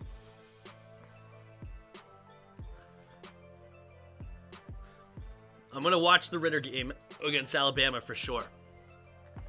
Baker in the shotgun. Landry in motion. Takes the snap. 5-man rush. And there is a flag on the play. Might be false start.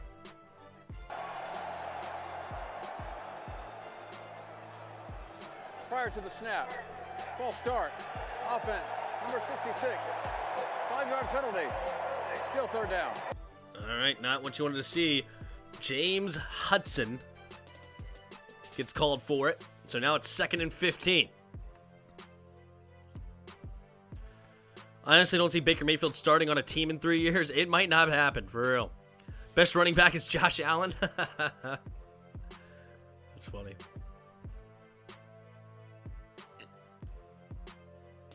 Three receivers to the left side. Baker Mayfield puts Landry in motion. 3 receivers to the right now. Takes the snap. Drops back. Steps up into the pocket. Throws over the middle. Has a man open. Peoples-Jones makes the catch. On 3rd and 11. Gets a gain of about 17, 18 yards. Oh, they're going to give him 22. Nice. Baker got hit as he threw. Ooh, it looked like he hit his hand on that helmet. He's going to hand it off up the middle here for Johnson, and Johnson will gain maybe a yard. 1 minute and 10 seconds on the clock. Still plenty of time with 3 timeouts. They're across midfield now. Who's better, Josh Allen or Josh Allen? I would say Josh Allen. I know the other Josh Allens for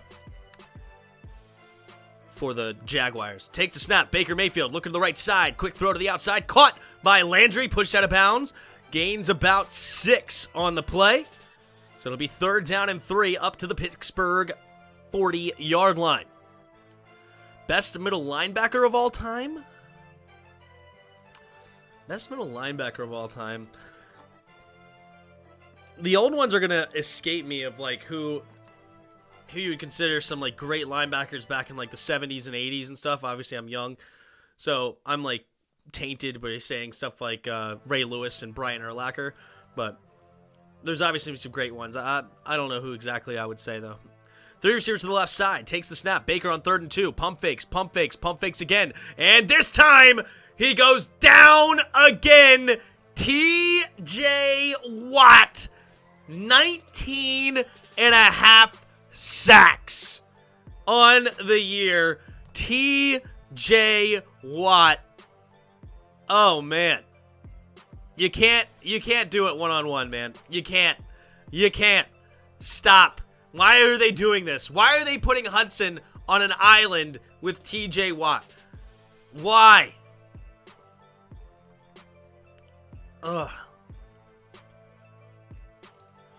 Will TJ Watt break the season sack record? What's it right now? 22? Did Strahan get 22 or like 22 and a half? Most sacks in a season. Strahan got 22 and a half. That's tough.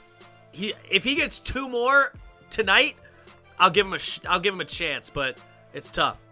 If he wasn't injured, he definitely would. Oh, how many games did he miss? I forgot about that. How many games did he miss?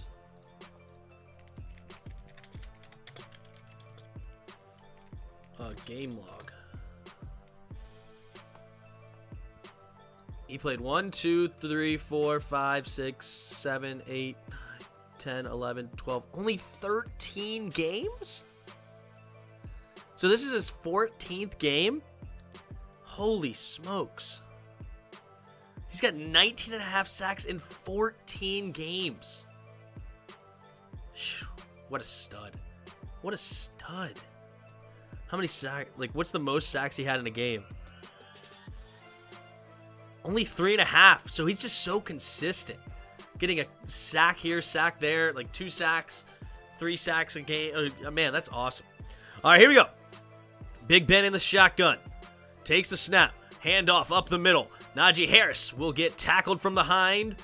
And it will be a gain of 2. And that should bring us... Uh-oh, wait a minute. Somebody called timeout.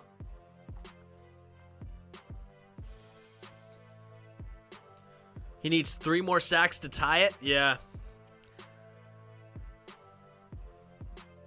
If he gets 2 tonight, I'll give him a chance to break it. If he doesn't get 2 tonight, then I think it's going to be too tough, to be honest.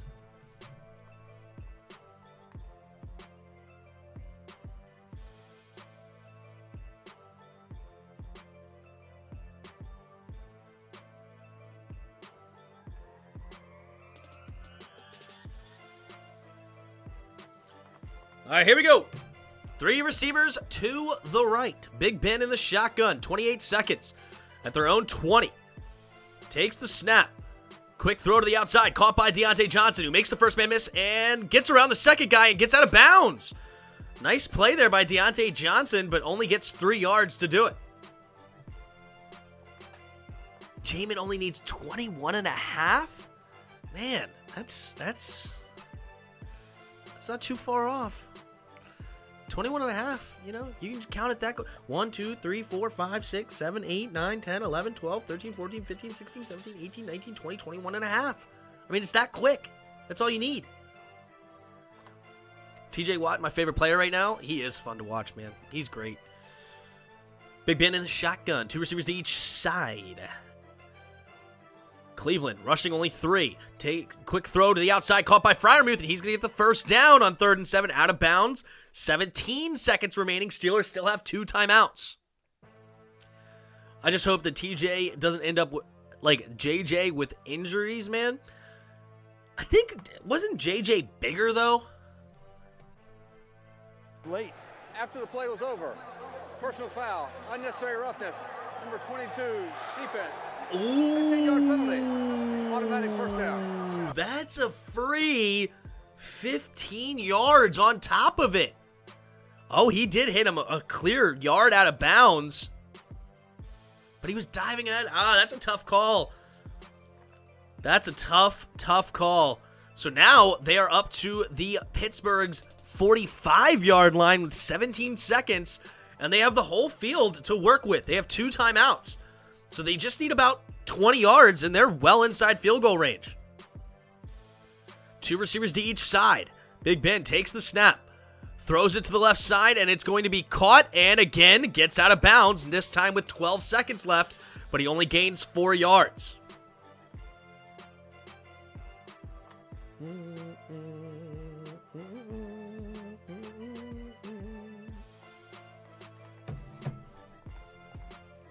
Just hope TJ doesn't end up like JJ with these injuries. But yeah, how big is TJ? TJ, 6'4", 252. Wasn't JJ like way bigger than that?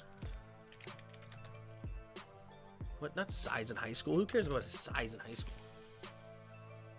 Yeah, he's about 40 pounds bigger than him. That makes a big difference on your body. Quick throw to the outside and incomplete. Looking for Deontay Johnson. Now there's 7 seconds left. That put 5 seconds off the clock. They got to get about 15 yards. They do have the timeouts to use, though. So the whole field to use. Good coverage there. Oh, nearly picked off. If TJ beats the record, he's Defensive Player of the Year. I think he's Defensive Player of the Year already. I mean, 19 and a half sacks. I love Micah Parsons, but it's hard to argue with 19 and a half sacks, dude. And only 14 games, or 15 games, 14 games. Jeez. 3 receivers to the right. Big Ben has to get, so they're at the 49-yard line. A 58-yard field goal attempt would be at the 40-yard line. So they have to get it inside the 40 to give their kicker a reasonable chance of making a field goal. There's Big Ben coming in for his last home game ever.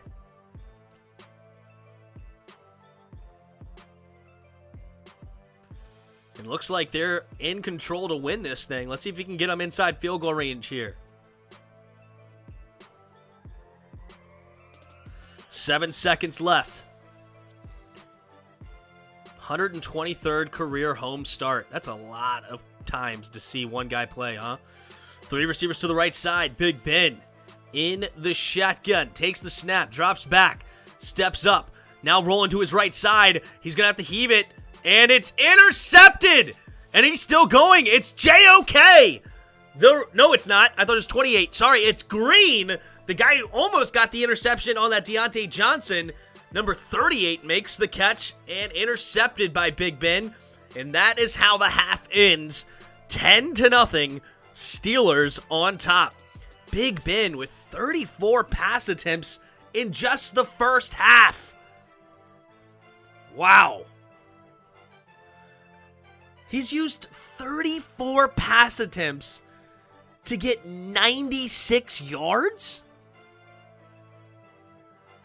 That's got to be one of the lowest yard totals for 34 pass attempts, like, ever. What in the world? How do you have 34 pass attempts and you don't even get 100 yards? How is that possible?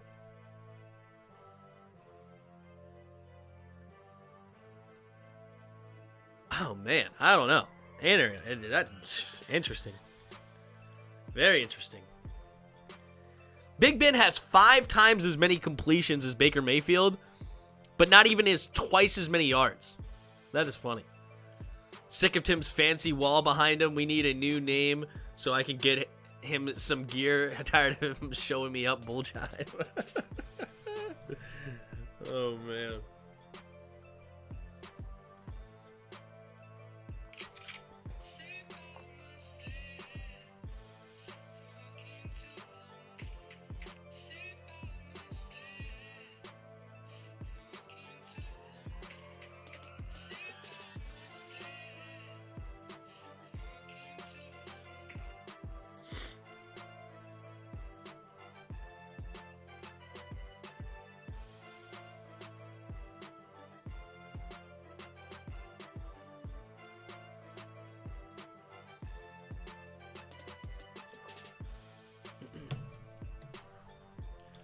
All right, I'll be right back.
At least we're going to sweep the Giants? I hope not. I hope we lose.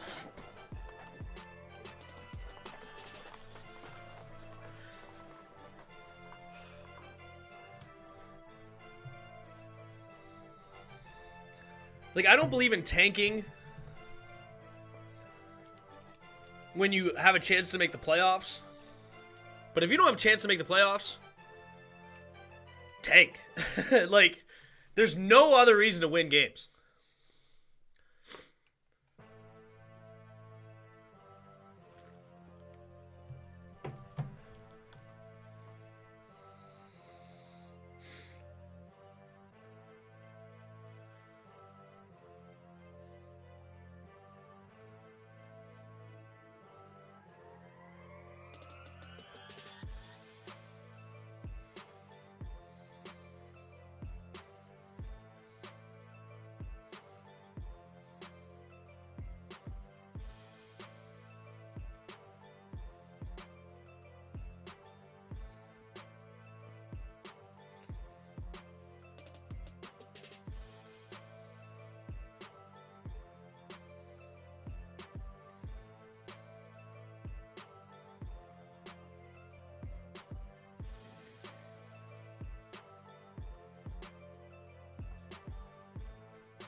All right.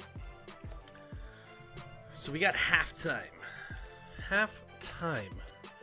So Baker Mayfield, 4 for 15, 58 yards, an interception. It was a bad interception as well. Ben Roethlisberger went 20 for 34, 96 yards, a touchdown, and the last pick was whatever. It was at the end of the half. Najee Harris has 13 carries for 71 yards. What a stud he is. He also has 3 catches for 18 yards. Nobody really is amazing in the receiving category. Deontay Johnson has 6 catches, but only 18 yards. He does have the touchdown as well. Only 2 receivers have caught passes for Cleveland tonight. Jarvis Landry has 3 catches for 36 yards, and Peoples-Jones has 1 for 22 yards.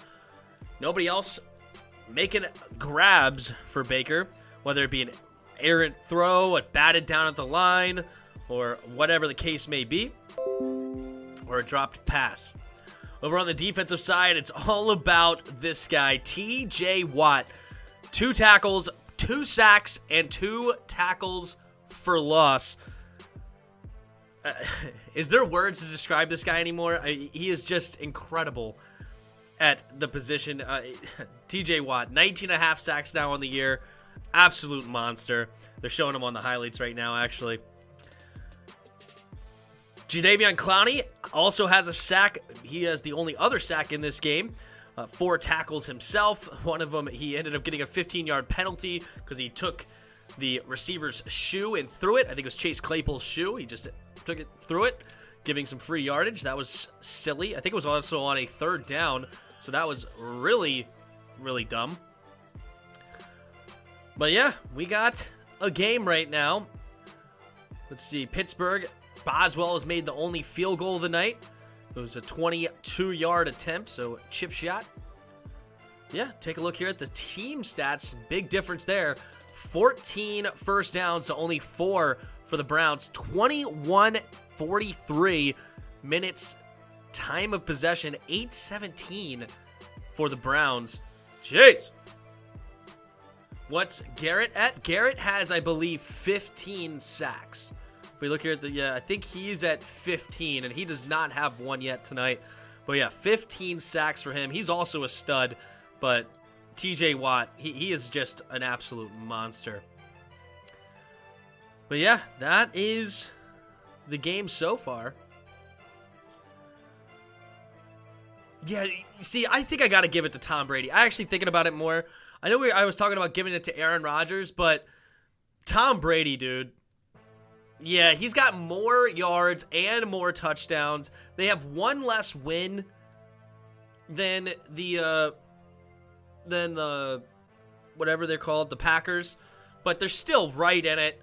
I mean, he nearly threw 5,000 yards in the first 16 games. He's going to get well over 5,000 yards on his last game. So I'm amending what I said, because really the only thing that you could say about Rodgers is he has less interceptions, but he has way less yards. And it shocked me how many yards Aaron Rodgers has. It's like less than 4,000 yards. It's ridiculously low. So it's way lower yards and not way lower touchdowns, maybe 4 or 5 less.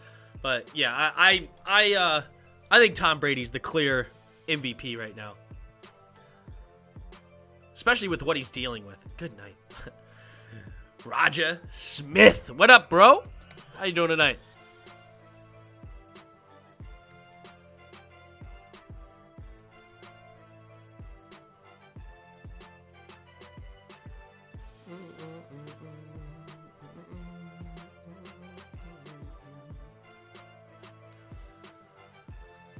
TJ Watt, dude.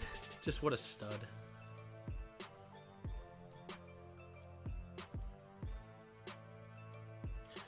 What a stud. Yeah, it's probably going to be Brady. I hope A-Rod gets it, but Brady most likely. I'm in the Brady camp. I think he earned it. I think he deserves it. I mean, your team's at what, a 12-4 record. You have the most touchdowns in the league, most yards in the league. Why not? Why not give it to him? Like, why give it to Rodgers?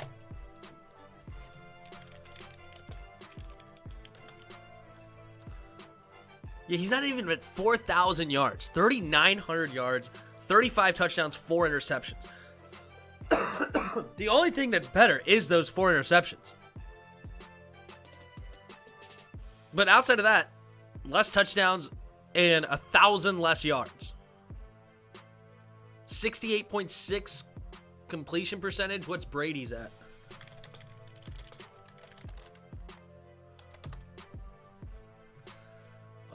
Is that career? That's career. I'll just go here. 221. Completion percentage 66.9, and what Rodgers was 68.6. So he's what, a percentage and a half? That's somewhat significant, but not terrible.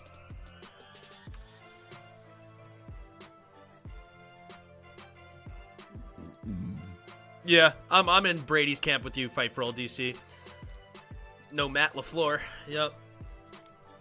So, I'm in your camp. Give it to Brady. Give it to Brady.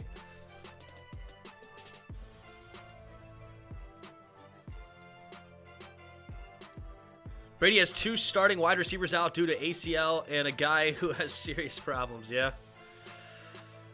Yeah, he does. Man, I wish my QB could have those stats. You ain't lying, pig. You ain't never told a lie. No lies found.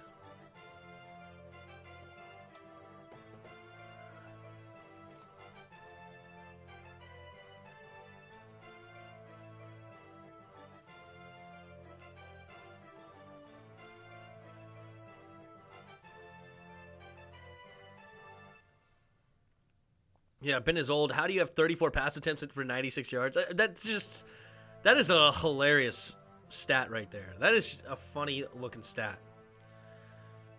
My quarterback has 22 allegations, so I can't say anything about it. 22 allegations, yeah. True. Talking about Big Ben? No, I'm just kidding.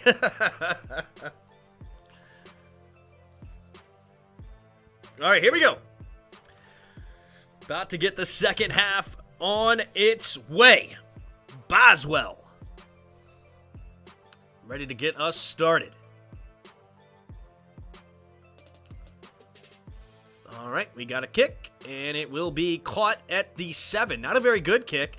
Dearness Johnson gets past the 20, up past the 25, 30, and he will get tackled up to the 39-yard line. Excuse me, 34-yard line. And that'll be a nice start for the Browns, who are currently down by 10. All right, what can Stefanski draw up here? Where did Stefanski come from again? Kevin Stefanski, right? Yep, Stefanski. Where was he? He was the assistant coach, offensive coordinator for the Vikings. Okay, I got you. All right, Baker Mayfield under center, takes the snap, handoff to the right side for Chubb. Chubb cuts it up the middle, and he's going to get only a gain of 3.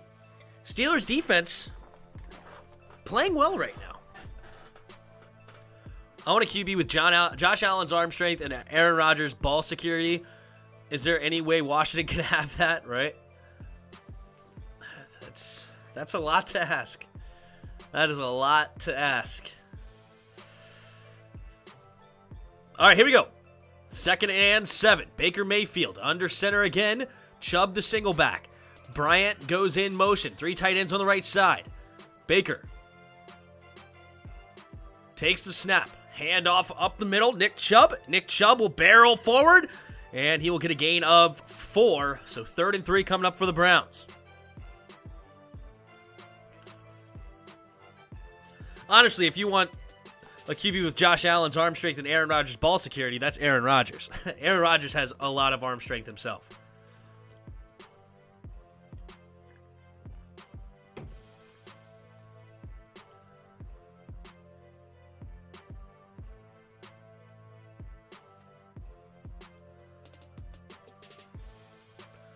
All right. Baker in the shotgun. 2 receivers to each side.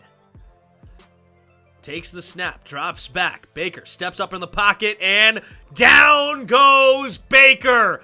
Cameron Hayward makes the sack. So somebody not named TJ Watt gets a sack for the Steelers. Baker tried to run it. Yeah, he did. Looked like he was thinking about trying to run it, wasn't he? Which was silly, because Fitzpatrick was right there to clean him up, even if Cameron didn't get it. Stefanski came from Lazy Town under the name of Robbie Rotten. Oh. Are you really doing a Lazy Town reference? Like the show?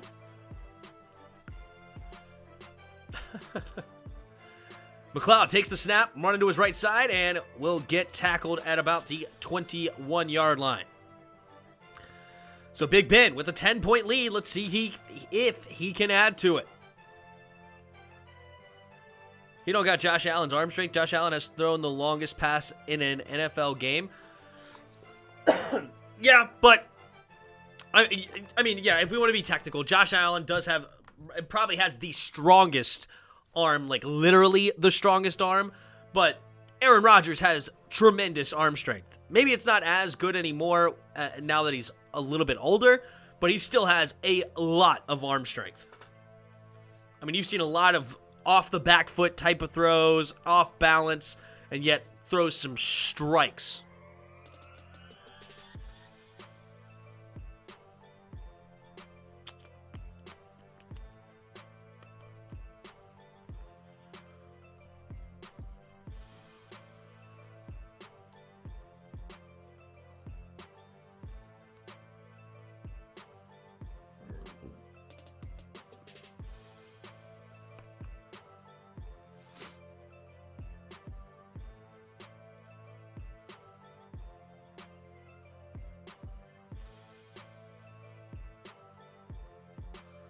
Oh, good for Andy Reid. He looks like he lost some weight. Good for him.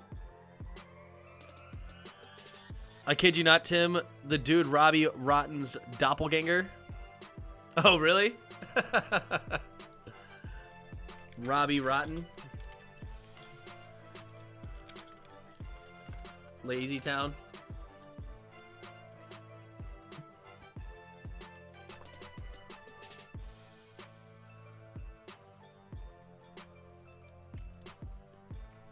Kevin Stefanski.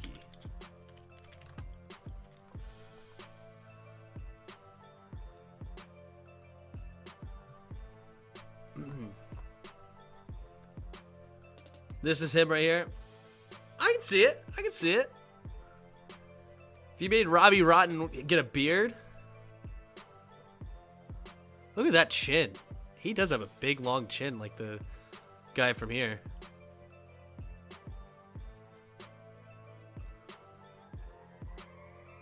That's funny.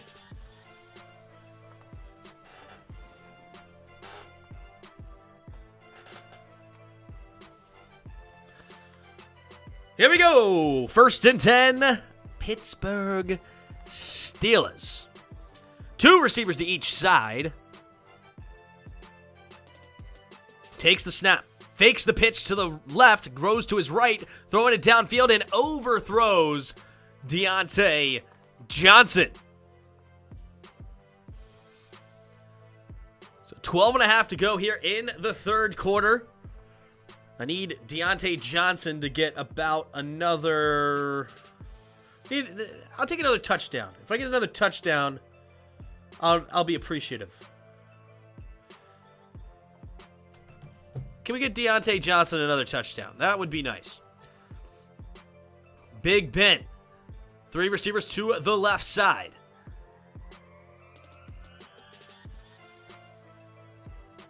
Big Ben takes the snap.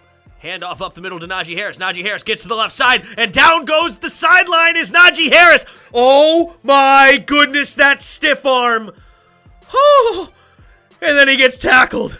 Oh, my. Oh, that stiff arm. I'm shook. Stewart Jr. just got punked. There should be a fine coming for Najee Harris, as in from the law. He just assaulted that man. Oh my goodness gracious. Lucky for Stewart, he tripped him up after he got punked. Holy moly, moly, mole. I think that qualified as a stiff arm. Oh my goodness. Najee Harris, most rushing yards by a rookie, passes Franco Harris. The great Franco Harris.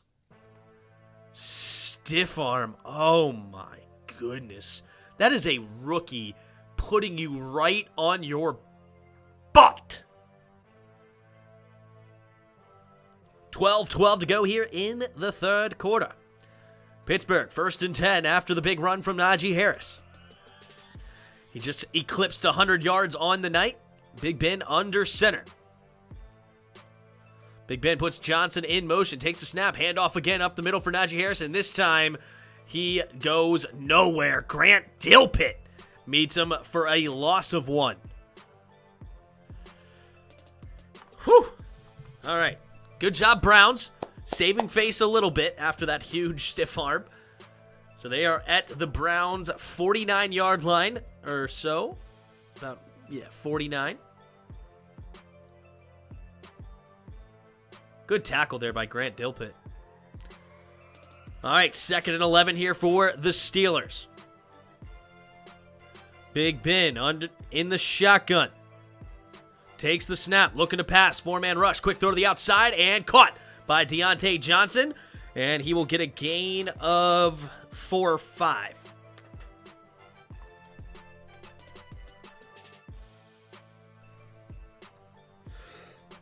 Excuse me. Here we go. 11 minutes to go in the third. Big Ben in the shotgun. Gets the guy to jump off sides. Going deep. And incomplete. LeConte almost got his hands in there to intercept it, but that should be an offsides call on Jadeveon Clowney. They will. 5-yard penalty. Still 3rd down. Still 3rd down, but now it'll be a 3rd and short. Was 3rd and 7. Now it should be about a 3rd and 2. 3rd and 3, actually. It was 3rd and 8.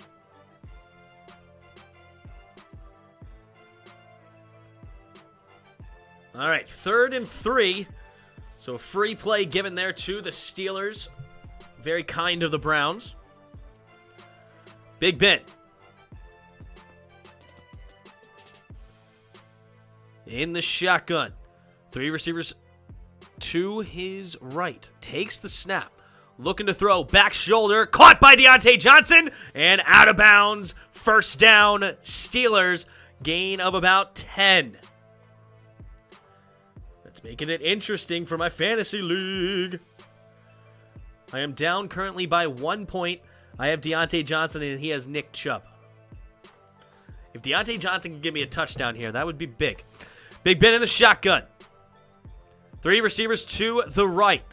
Takes the snap. Handoff up the middle to Najee Harris. Najee Harris, hesitation, barrels through again. Another tackler. And this time he'll get 5 yards. But man, almost always is this dude falling forward. Najee Harris, you gotta respect it. Gotta respect it.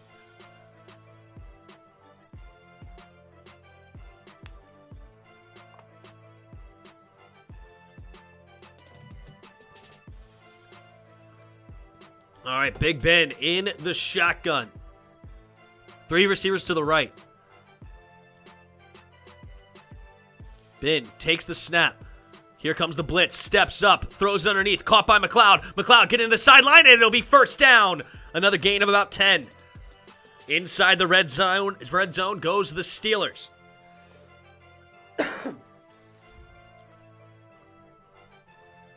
Steelers looking good right now, up to the 14-yard line. Myles Garrett almost getting the sack fumble. Big Ben just getting rid of it just in time. 1st and 10. Big Ben, 3 receivers bunched to the right. Takes the snap, drops back, 4-man rush, pump fakes, throws it underneath, and it's going to be dropped by Deontay Johnson. It would have only been a gain of 1 if he caught it anyway. But that is now 2nd and 10. Good play there by Stewart, the guy that got stiff-armed by Najee Harris. He will be forever known as the guy that got stiff-armed by Najee Harris. It was on the run that he broke Franco Harris's record as well. So that's really tough. Here we go. 3 receivers to the right. 2nd and 10 now. Big Ben in the shotgun. Takes the snap. Play action. Quick throw to the outside, and he overshoots McLeod. He had McLeod open, but he just way overthrew him. Lost it, it looked like. He is up to 40 pass attempts. 40. 4-0.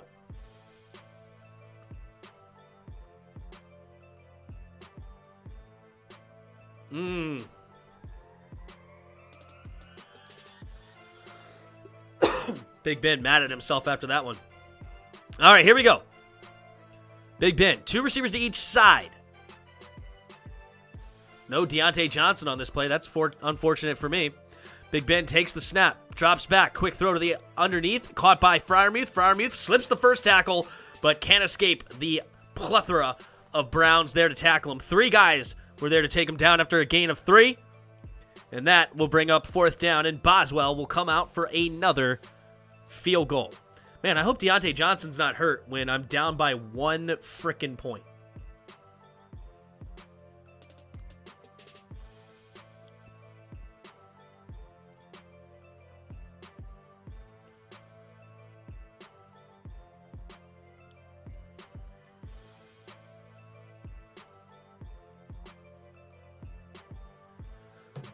Boswell kicks the field goal, and the field goal is good. So 13-0. Steelers on top. Man, Baker Mayfield's getting shut down right now. Shut down. Tough.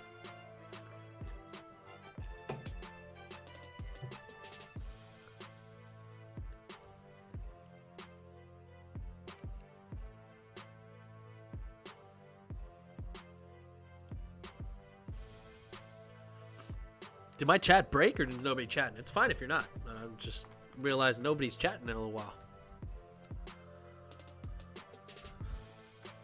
17, 18 of you watching right now. Thank you guys so much for being here. If you don't mind, hit that like button if you haven't already. Also, if you're new, subscribe to the channel here every Sunday night, Monday night, and Thursday night.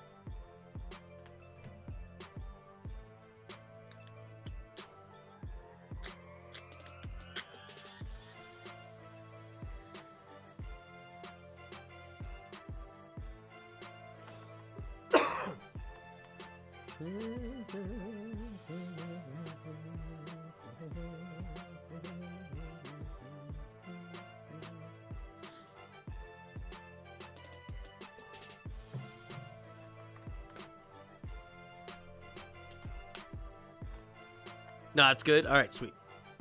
Sweet, sweet, sweet, sweet, sweet, sweet.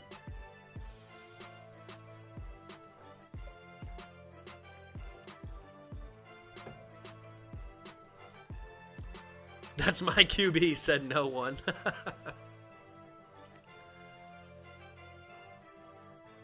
Baker Mayfield. So sad. So sad. Yeah, I saw your comment earlier about how Baker, showed flashes during the rookie season, but after that, it's been regressing by little, unfortunately. He doesn't have enough time. Unfortunately, he doesn't have enough time. What do you mean by that, actually? There's no Thursday night this week. Are you doing the Saturday games? Are there Saturday games next week? I might, actually. I probably should, because it's getting down to the wire now. Oh, not YouTube, ESPN, sorry.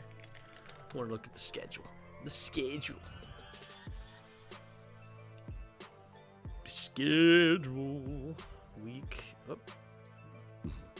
18. Ooh, okay, so you have Kansas City and Denver, Dallas and Philadelphia.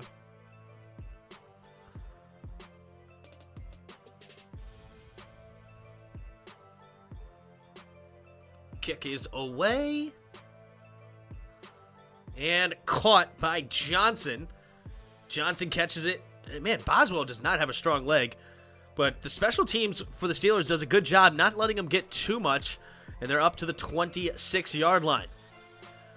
So, I don't want to say yes without talking to my wife and making sure we don't actually have plans this weekend. So, I'm going to tentatively say yes as long as my wife doesn't tell me we had plans already. If we have plans, then I can't. But if we don't have plans, then I am going to do them. And then, of course, we're doing the Washington game. I don't know. We may make one last season of the year and just do one huge long stream for the final day. I will do that for you guys. We'll commit to a huge long stream on Sunday. A big long stream Sunday. Either way, and then we may do a nice stream on Saturday. So that's what I'll say. He's going to play his fifth-year option out next year, and depending if he plays well, then he will get paid. And if he continues playing like he has, they'll be moving on. Makes sense. All right, Baker Mayfield, under center. Puts his tight end in motion again. Chubb, the running back, takes the snap and hands off to him on the right side. And Chubb, there goes Chubb, breaking some tackles, and it'll be first down. Browns up to the 40-yard line. Chubb, 7 carries, 49 yards. He's playing well, but they're just not giving him a ton of carries tonight. Even when the game was only within 7 or 10 points, they're not giving him a ton, which is saving my fantasy, if we're being honest. But you would like to see him give it to him more if they want to try to come back and win this game. But at the same time, do the Browns want to win this game? I don't think so. All right. Tight end in motion, takes the snap, hand off to the right side. Chubb trying to get around to the edge and stiff arms a man himself. And but all of that for a 3-yard gain, but holy smokes. Could have been a 2-yard loss, turns into a 3-yard gain. Nick Chubb putting Witherspoon on his head. Not his back, his head. He literally flipped him oh, okay, his shoulder hit first. I thought his head hit first off that stiff arm. Man, Nick Chubb saying, hey, rookie, I can do that too. Bang! Whew! What a play there. All right, 2nd and 7. Baker, empty backfield set, 3 receivers to the right. Takes a snap, looking right. Throwing and tipped up in the air by TJ Watt. And incomplete.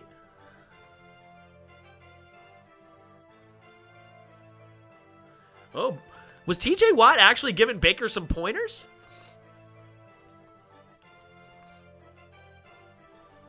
Or was he talking trash? The ref was right in between them. I don't know if he was talking trash or if he was giving him actually some genuine pointers. I don't know what kind of duty is exactly, but it was kind of funny. Pointed at him. I don't know. It's interesting. 3rd and 7. Two receivers to each side. Takes the snap. And here comes the blitz. They get there. Baker's escape it. But he will slide down and only get no gain. Somebody accidentally kicked Baker in the head. They did not call a flag. He was trying to jump over him. Trying to be kind.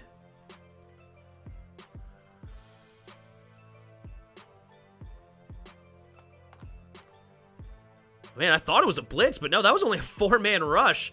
The Browns' offensive line just disappeared. All right, the punter Colquitt in to send it away to the Steelers here. Down by 13 with 5.5 to go. It is a 2-point game in my fantasy. Let's see if I can make a comeback here. What's more important, Tim, a happy marriage or a happy chat? If you're asking that question, you're not married. Oh, muff punt! And down, he gets it back, and he's down at the 5 or 6 yard line. So he loses a few yards on the muff. So happy marriage or a happy chat.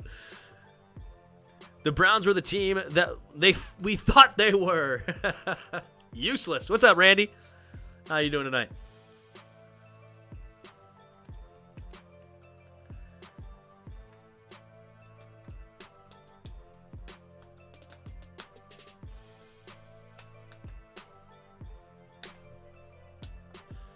Come on. Deontay Johnson just needs a couple more catches. As I said, a touchdown would be huge. Would be massive. But he still has Nick Chubb, which anything can happen with Nicky Chubby. Anything can happen with Chubbs. He's got 5.2 points right now, but he's only got 8 carries. If they start giving him the football, he could get loose fast. The Browns were the team that we thought they were. And we let them off the hook. It's like,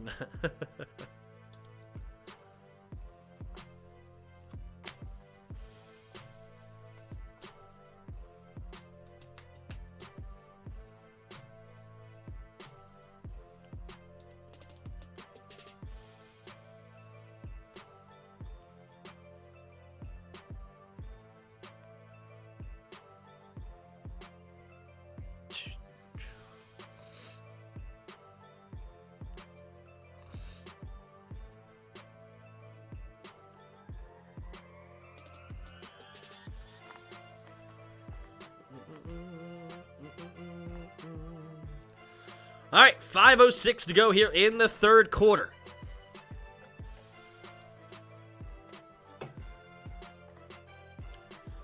Steelers have the ball up by 13.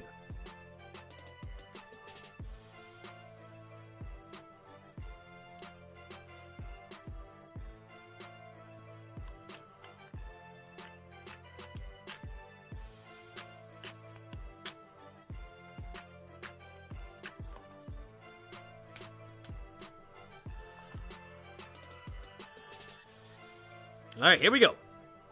Big Ben. He's going to start this one under center.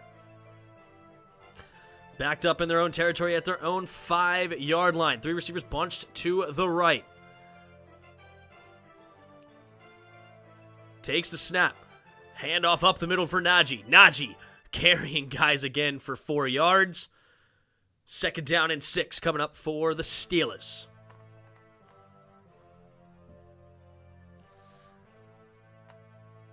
Just need Deontay Johnson to get a few more grabs here. But no. You got to wonder if the Browns are losing it on purpose, man. You got to wonder, right? Like, if they're not doing enough on purpose, because you'd think if they really wanted to win this game, they would have gave the ball to Chubb a whole lot more. Big Ben under center, takes the snap, handoff again up the middle for Najee Harris, and Harris will again fall forward for a gain, this time of another 4 yards or so. Looks like 3.5, so it'll be a long 3rd and 2, short 3rd and 3 coming up here for the Steelers. But you can see, I mean, Nick Chubb has 8 carries for 52 yards. if you really wanted to win this game, wouldn't you start feeding Chubb? You know, like, why are you putting it in Baker Mayfield's hands the whole time? It's kind of weird. Big Ben in the shotgun. 2 receivers to each side. 3rd and 3. Big Ben takes the snap. Looking right. Pump fakes. And down goes Big Ben Jadeveon Clowney with his 2nd sack of the night. Wow, that's going to be tough for the Steelers now. They're going to have a tough punt out of their own end zone. What up, Tim Carroll? Tim, pray for the Skins. May they rest in peace until the 2022 NFL season cranks up. With the most respect, signed Willy Wonka Jones. Willy Wonka Jones, huh? You got jokes there, Timmy. Nearly blocked. And it's actually a nice punt, but going to give you good field position. Here comes Peoples-Jones returning it, and it's going to be up to the 47.5 or so yard line. This guy's not a bad punter. This Waitman?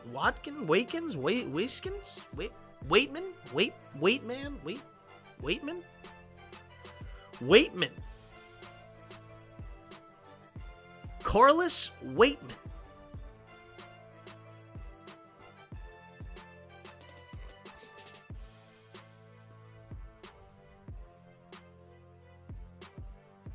He's averaging 60 yards a punt? Jeez. He's got a strong leg. Good for him.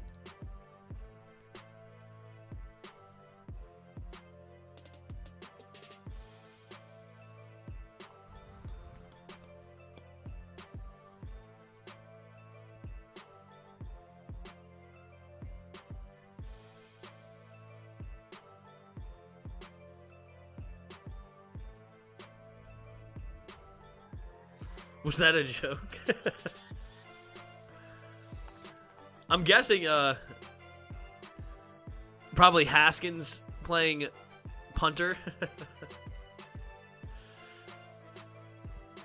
Was it a joke by me? I have no idea. I just really couldn't remember his name, but it's Waitman. Unless you're talking about Tim Carroll's joke, signed Willy Wonka Jones. I guess he's talking about Jerry Jones, I suppose.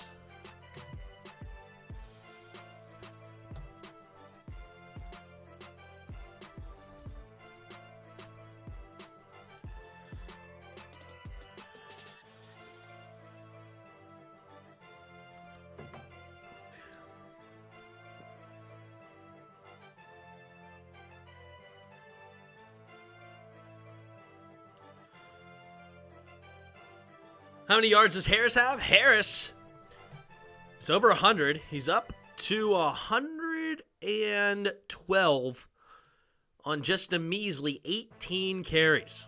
Having himself a night.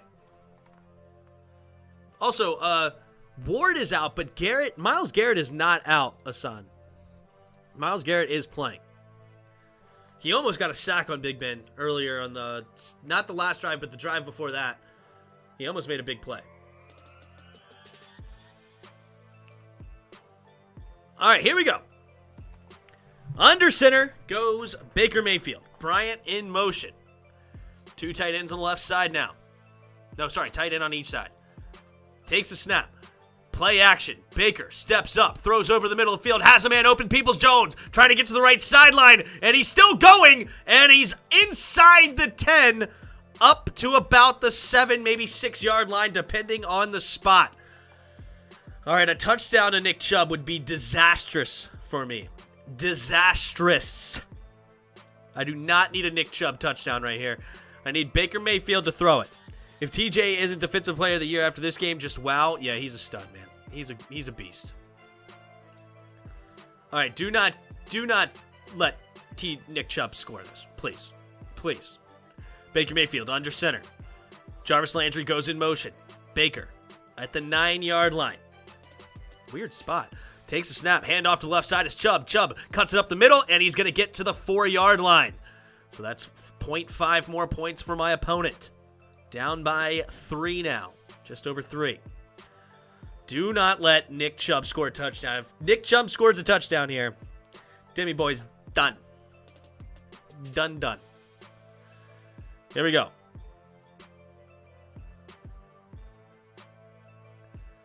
Chubb, the single back. 2nd and goal from the 4. Bryant goes in motion from left to right. Baker takes the snap. Hand off to the right side is Chubb, and Chubb will only get a gain this time of about a yard and a half. That's another 0.1 points for my opponent. 3rd and goal.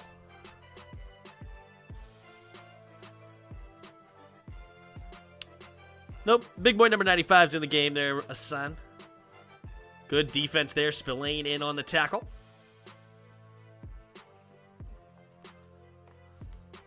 3rd and goal. Baker in the shotgun. 3 receivers to the left. Takes the snap. Drops back. Going for it all. And Njoku makes the catch. Touchdown, Browns. And they're not dead yet. David Njoku, a guy with a ton of talent, hasn't really put it together, but hey, this time they throw him a fade route one-on-one, and he makes them correct. He bobbled it a little bit, but he did make the catch. Nice grab. Man, it was just inside his fingertips. Got 2 feet in bounds for sure. Had possession. Touchdown, Browns. The PAT is up, and the PAT is good. And it's 13-7 Browns now. Hey, Tim, did you hear about the Athletics considering moving it to Las Vegas? Oh, to keep the Oakland Raiders and the Oakland Athletics together? That would be kind of cool. Trying to think of like the baseball scene. They have a lot of baseball teams in California. Of course, you got the Angels, you got the Dodgers, you got the Padres, you got the Giants, and then you got the Athletics. That's 5 teams in California. It's probably not a bad idea to move. The city of Oakland won't finance them a new stadium, so it sounds like they may end up moving cities. That would be cool to keep them together, honestly. I think that would be a good move.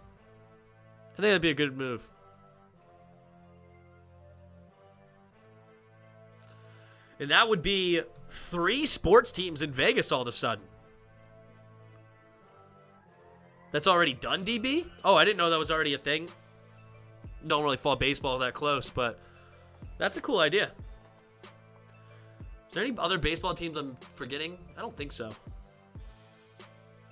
So I think it's 5 teams in California, which is a lot. I think it's only like a 30-team league, too.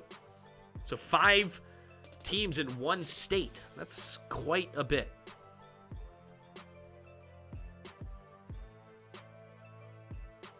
I know Vegas is in Nevada. I'm talking about Oakland in California.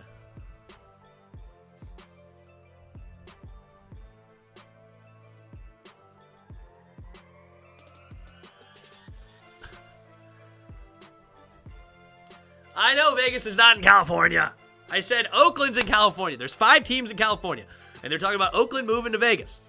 I'm saying there's a lot of teams in California, so I think moving one out to Vegas is a good idea.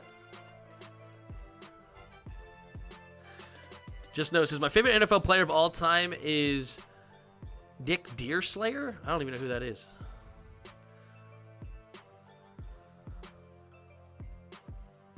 The bigger news is when the O's moved to Nashville, as in the Orioles. Ooh, wow. Big Ben in the shotgun, takes the snap, handoff up the middle. Ooh, Najee Harris looked like he may have gotten a face mask call, and he's upset about it. Jadeveon Clowney saying, yo, I grabbed the top of his helmet, not his face mask, but they did throw the flag. It was only a gain of 2, but it looks like it's going to be 15 yards added to it. He's arguing that he only hit the top of the helmet. Refs are discussing it.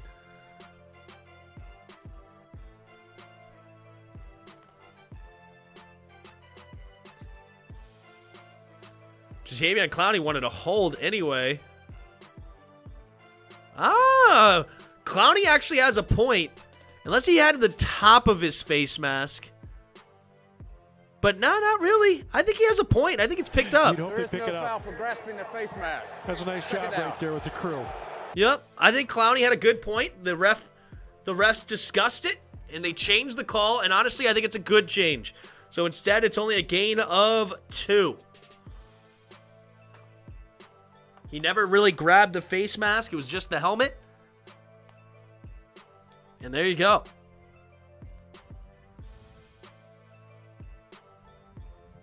I'm assuming a Deerslayer is the... What is he talking about? Like Dick Buckus or something? I have no idea. All right, 2 receivers each side here on 2nd and 9 at their own 26-yard line. Tight end in motion. 3 receivers to the left now. Big Ben takes the snap, looking left. Throws it over the middle and batted at the line, I believe. McLeod could not handle it. Nearly got to McLeod anyway. Number 92 got his big mitt on there. Last Monday, you were at 100 views on the stream. That was lit. I hope you keep getting that on Monday streams. Yeah, I think I got up to like 50-something or something like that earlier today. But then it died down a little bit. You know, I don't know. I don't know I don't know exactly what people like and don't like in some scenarios, but I'm just going to keep doing it, and I have fun doing it, so appreciate you guys being here. Whether it's 100 people or 13, I don't care. Obviously, the more, the merrier, and it's fun that way, but I'm not doing it for that, you know what I'm saying? That's not the reason. He played 2 games for the Orang Indians in 1922.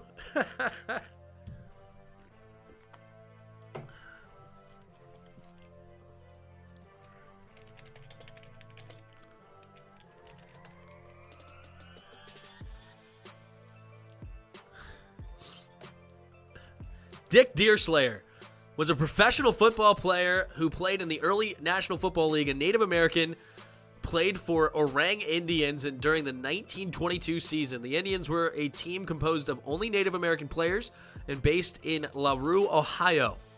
If you didn't know, now you know. All right, here we go. 3rd and 9. Big Ben. The Steelers had used a timeout. We're coming from that. 3 receivers to the right. Big Ben in the shotgun. Drops back. Quick throw to the outside. And again, underthrown. Might have been tipped at the line again. We've seen that quite often. But Big Ben mad at himself. And that'll be 4th and 9. And here come the Brownies. The Browns. They're not dead yet. Only down 6 in this game now. Whew. Golly, I just popped my freaking knee. Alex Barrows just says Ravens. What's up, Barrow? There's the punt from the Steelers, and it will be caught at the 24-yard line. Peoples-Jones gets up to the 30 and gets crushed by a couple of Steelers. And 2 seconds left in the 3rd quarter, so we got one more play to watch.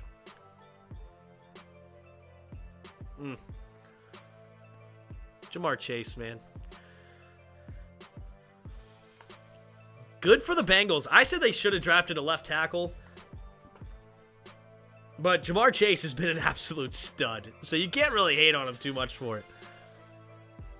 I'm not big on first-round receivers, but when you have a guy like that who's already at, what, like 1,400 and something yards or 1,500 yards or something crazy, 1,400 and something, I think, as a rookie, that's insane. All right, Baker Mayfield under center. Dearness Johnson, the running back, takes the snap. Play action. Baker steps up into the pocket. Down goes Baker. Is that Highsmith? It is. Highsmith makes the sack. I think Loudermilk was in there on it as well to make sure it was cleaned up. And now it's going to be 2nd and long for the Browns.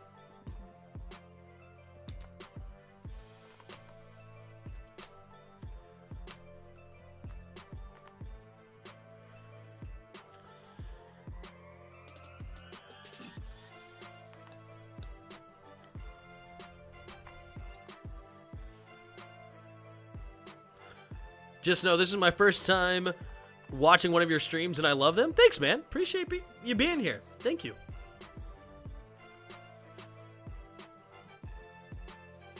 Hope you come back for more.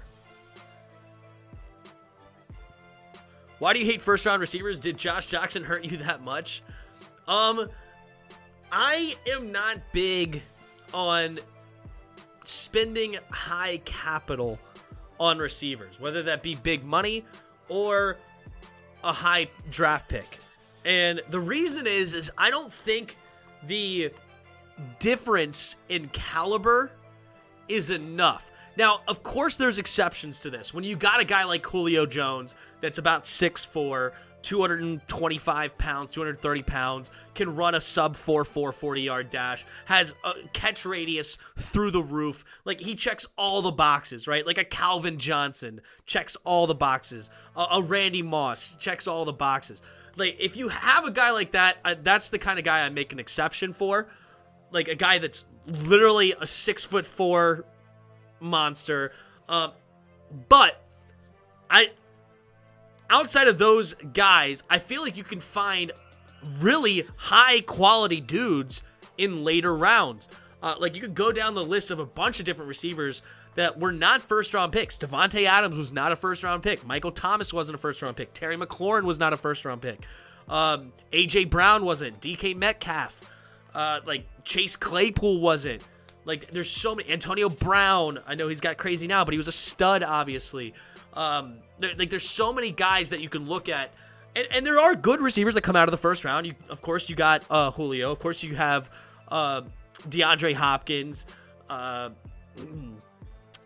think there's some other ones, Jamar Chase, CeeDee Lamb. Like, there's some good receivers that come out of the first round. I think Amari Cooper was also a first round pick, so it's not ridiculous. But I just am not big on that because I don't think that the difference in caliber is enough to justify that much. And that's why I have a bias against first-round receivers. I would rather wait on receivers, find the kind of gems in the rough kind of thing, and then spend my first or higher quality capital on other positions. Baker drops back, throws underneath. Caught by Austin Hooper, and Hooper makes the catch for a first down. Big gain there. And that will be a first down on 2nd and long. Nice route. Ooh, there we go. Finally, the first play this game, we saw Hooper earn his paycheck. Nice route. Got him with the jab step. Got good separation. And big play. Up near midfield. Up to the 46-yard line. Baker. Under center. 2 receivers to each side. Takes the snap. Hand off to the left. Now cuts back, and he goes up, and he's going to get a gain of 5. Is Dearness Johnson. There's a flag on the play, though. May be holding. This might be coming back. Holding. Offense, number 64. 10-yard penalty. Still first down. I just realized my YouTube TV put me out. Watch him when he starts to put make me this behind block, a little bit. He gets his body lateral to the defender. You want to be square on that defender.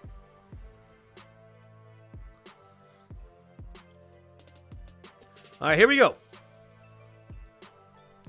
Baker in the shotgun. Empty backfield set now on 1st and 20. 3 receivers to the right. Takes the snap. 4-man rush. Quick throw to the outside, and it is incomplete. Looking for Jarvis Landry. 2nd and 20 now.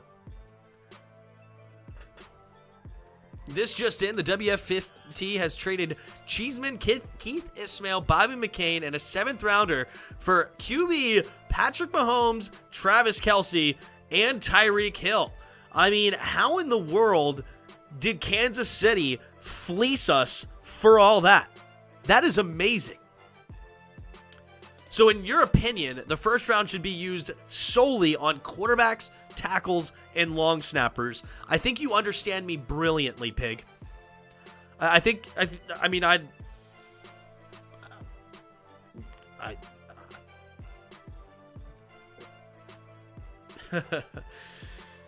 What in the Madden franchise kind of a trade is that? I just don't know how Kansas City fleeced us for all that. Like, I can't believe we did all that. That's just horrible. Like, what are we trying to tank? I mean, we're trying to tank in 2022 before it starts. How do we lose Cheeseman in the deal? Come on. Baker in the shotgun, takes a snap, drops back, steps up, throws to the left side, and it is incomplete. Nice defense. Peoples-Jones was the intended target, but Witherspoon there to bat it away. And that is 4th and 20 now for the Browns, so that'll bring out the punting unit.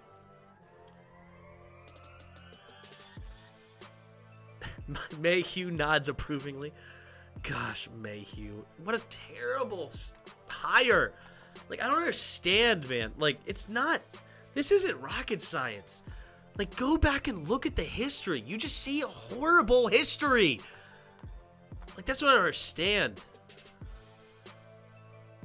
Oh, the punter. Horrible punt. Goes out of bounds at a 43-yard line. Steelers have great field position. He also went down immediately. Did he hurt himself? That was weird. Honestly, that's not that good of a trade. Now the Chiefs have the best long snapper of all time. That's what I'm saying. Ooh, did he clip his toe? Oh, I think he hurt his ankle. May have hit his toe on the ground. Tough. Remember, Dr. Pitt, we trade up for a long snapper, not QBs. Darn straight, of course. Don't know why you would expect anything different there, DRG.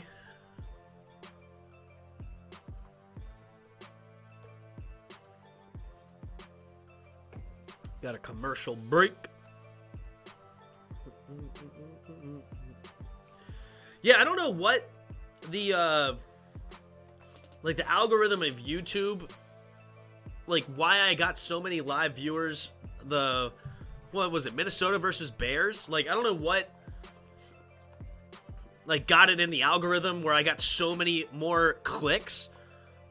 It's maybe I have to go back and look at that and figure out why exactly that was. But either way,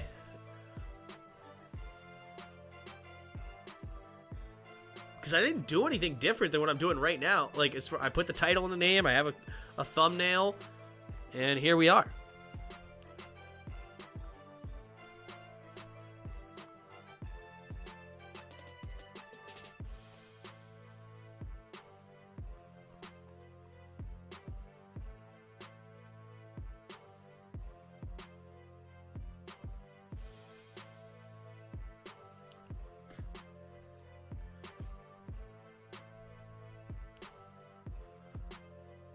Corral did get hurt, yes. He tore his ACL, I think, or something. What did happen to Matt Corral?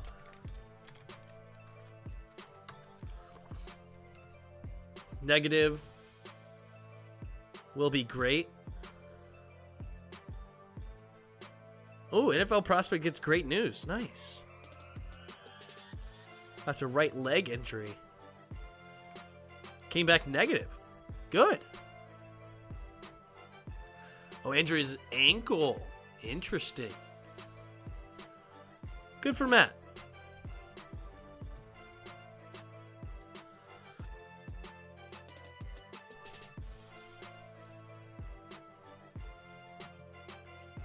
Here we go.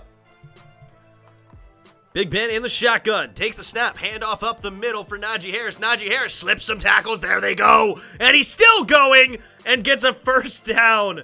Najee Harris, what a stud. I love that dude so much. Golly, he's a beast. 123 yards on the night. Jeez. Ron is a great leader of men, but my God, he can't hire. I hear you, dude. It's even funnier why he's here, Tim. Him and Rivera never met before, but they have the same agent, so Ron gave him the approval.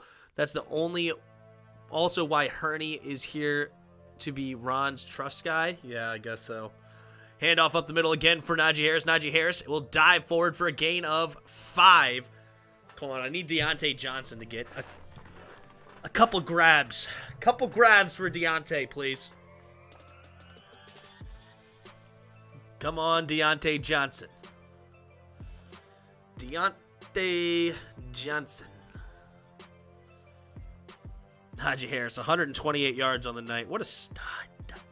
I don't know why people ignore the best Watt brother and the best fullback of all time, Derek Watt. Big Ben in the shotgun. Takes the snap. Handoff up the middle again for Najee. Najee still making a couple of guys miss somehow in the hole, and he will fall forward for 3 yards. So 3rd and 2 coming up for the Steelers. Stacy. What's up? Ritter and Cade McNamara. Ritter, Cade McNamara. Cade McNamara is not the same person. You forgot a comma, right?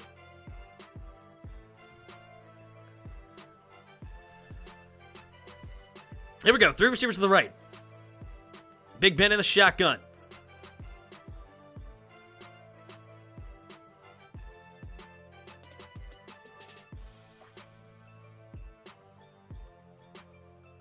Big Ben takes the snap. Handoff up the middle.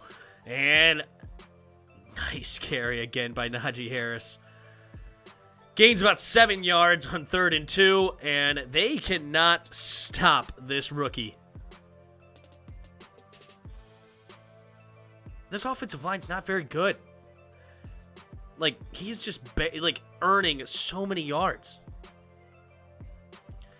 It's all because Snyder wanted Bruce Allen ties gone, which is why both Kyle Smith and Eric Schaefer were booted. Oh, maybe that was the whole thing. I don't know.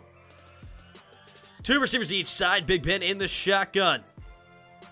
Takes the snap. Handoff. No, play action going to Chase Claypool, and Claypool nearly makes an incredible grab.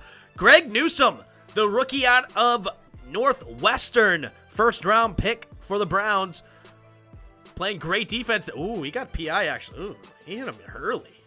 That was not... Oh, my gosh. That was terrible, actually. How did they not throw that flag? And Chase Claypool still nearly caught it. That was a horrible defense, actually. I take everything back. I like Greg Newsome. I think he's a good corner. But that wasn't good coverage. All right, here we go. Under center, 3 tight ends on the right side, it looks like. Johnson out wide to the left. Takes a snap. Handoff up the middle. This one looks though it's the backup, number 24.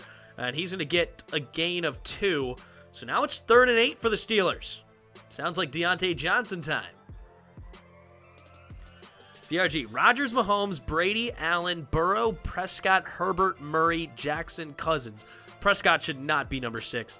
Herbert above him, Murray above him, Jackson above him easily. And I don't think Cousins is number 10. Is that true? I have to think about it.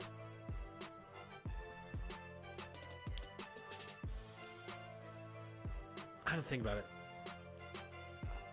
Big Ben, 3 receivers bunched to the right.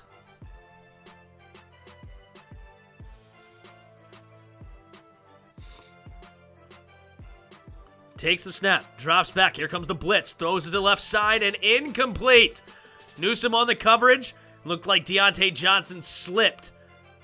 Deontay Johnson's either hurt or upset that he slipped. Oh, he slipped. Hopefully he's okay. So this fool who is currently 8 for 23 is the guy so many Washington fans think he is an upgrade over Taylor Heineke. What's up, Steven? How you doing?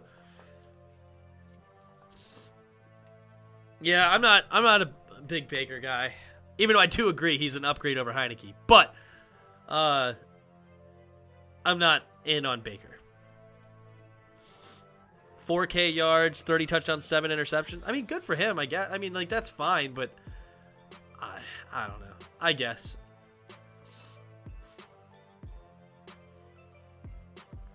I mean, I can believe he's statistically a top 10 quarterback this year. That's fine. I can definitely believe that. 1,000%.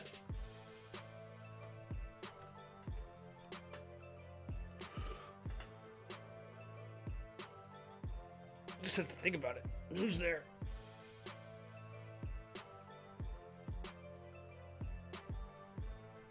Maybe he is. I don't know. I have to think about it.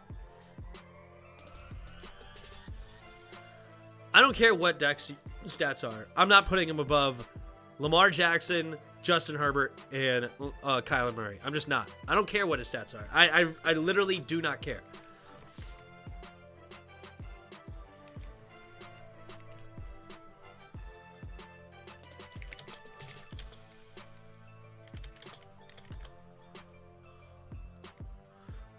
I don't know, all time.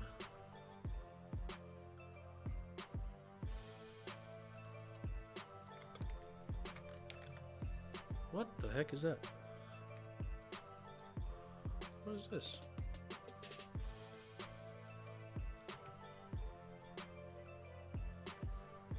Oh, good. Get rid of it. Go away.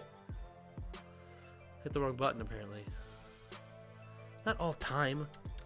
I didn't say all time. I said 2021.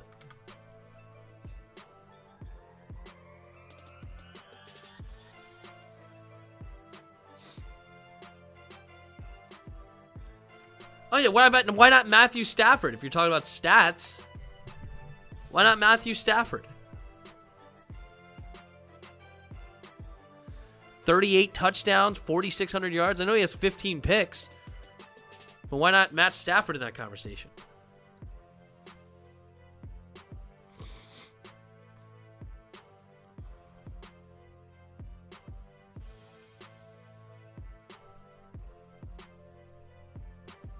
Oh, also, Russell Wilson's in the top 10. All right, Russell Wilson's a top 10 quarterback. Top 5 quarterback. So, sorry, Burrow. You're out of the top 5. Russell Wilson's a top 5 quarterback.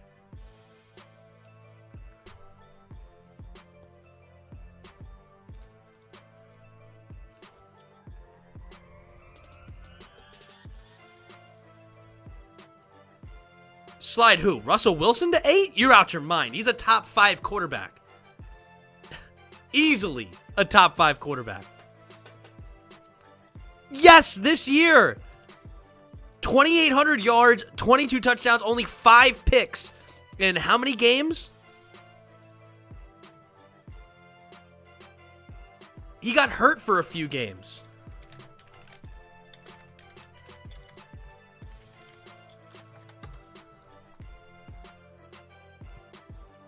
How many games has he played this year? He's played 13 games. Is that true? He missed more than 2 games. And it's a tackle for Nick Chubb. Sorry, Nick Chubb gets tackled for a loss. So my opponent loses 2 points. Ooh.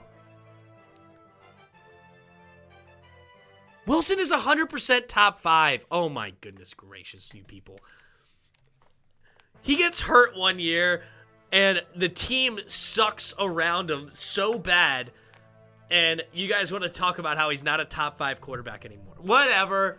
He was only making that terrible team around him a 11-win team, like 10, 11-win team, year in and year out, basically by himself, and now he's not even a top 10 quarterback anymore. You guys have lost your ever-loving minds. Matt Stafford at 8 is fine. Here we go. Baker steps back. Now steps up. Now rolling to his right. Looking.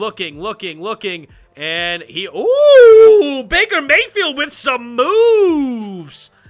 Unfortunately, that's going to get called back due to a holding penalty in the backfield, I believe. But, man.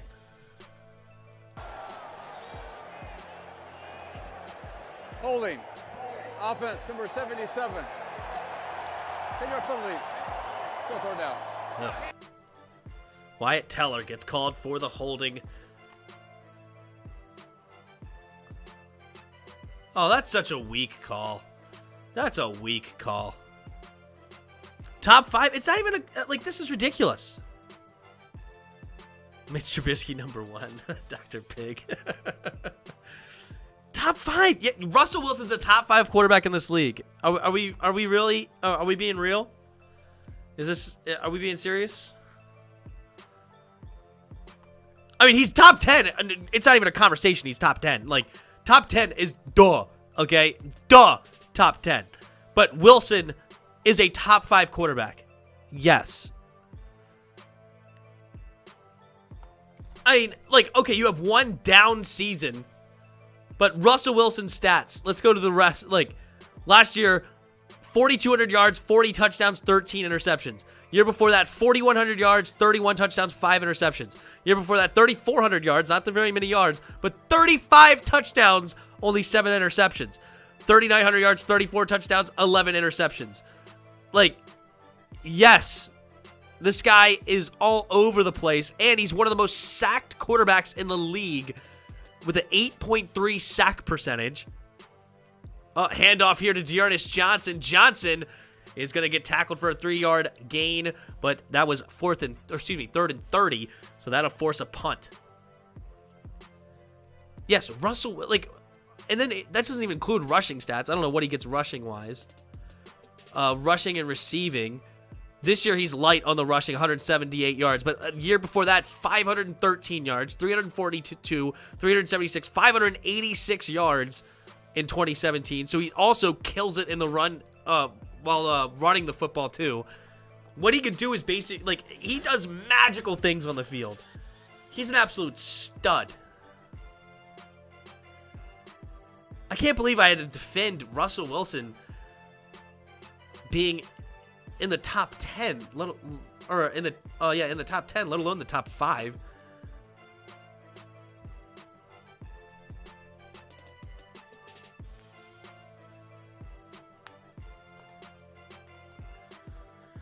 DRG just changes to running backs. Henry, Taylor, Chubb, Kamara, Cook, Jones, Barkley, Jacobs, Mixon, Eckler. Is there anybody else that I would quibble with on that one?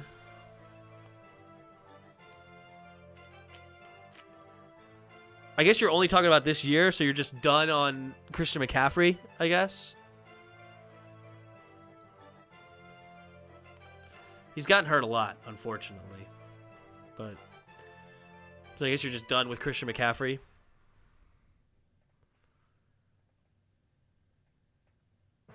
Here we go. Caught here by McLeod at the 50-yard line. Turns upfield and gets past the 40 up to the Browns' 37-yard line. As an unbiased Texas fan, Davis Mills as MVP. I like Davis Mills coming out. I made a video on him last offseason. You can go check it out.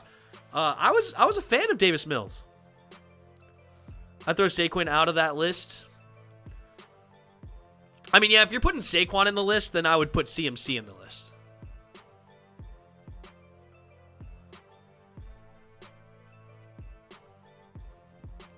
Other than that, I don't really have a big problem with anybody on your list. I would put Mixon. I don't know. It's hard to say. I don't hate your list. I think I'd be fine with that one. I could take that. Yeah, Zeke would be the only one I was thinking of, but I'm not even going to be, like, pressed on Zeke to put him in over anybody over there. Najee Harris gets a short gain on that one. He's got 24 carries for 139 yards. Where'd you put Harris on that list? Ooh, Najee Harris needs to be in your top 10. Najee Harris. I don't know who to take out exactly. You know what? If you take out Barkley, put in Najee Harris. Second and 7. Big Ben in the shotgun. Takes the snap. Handoff up the middle for Harris. Harris slipping a tackle and dives ahead for a gain of 4. So it'll be 3rd and 3 coming up for the Steelers. Antonio Gibson's not in the top 10. Where's Fournette? You know I love my boy Fournette. You know I love Fournette. But that's another reason why you don't really draft high on running backs, because there's so many running backs out there. So many great running backs. There's almost no team that has a bad running back. I mean, you even have like young running backs now, like Javonte Williams for Denver or Michael Carter for the Jets. Like, there's so many great running backs out there. Chuba Hubbard backing up CMC. Quick throw to the outside and incomplete. Looking for Chase Claypool on the back shoulder, and he couldn't bring it in. Where's Burkhead? Oh, yeah, the greatest running back of all time. He had like one good game, I know. I know the Texans like picked him up and were like, all right, here we go. Let's have some fun with him, I guess. All right, Boswell in to kick the field goal here. He's 3 for 3 on the night. Looking to extend this lead to 12. A 48-yard attempt. Takes the snap. The kick is up, and the kick is good. Hugs the right side of the uprights, and it is good.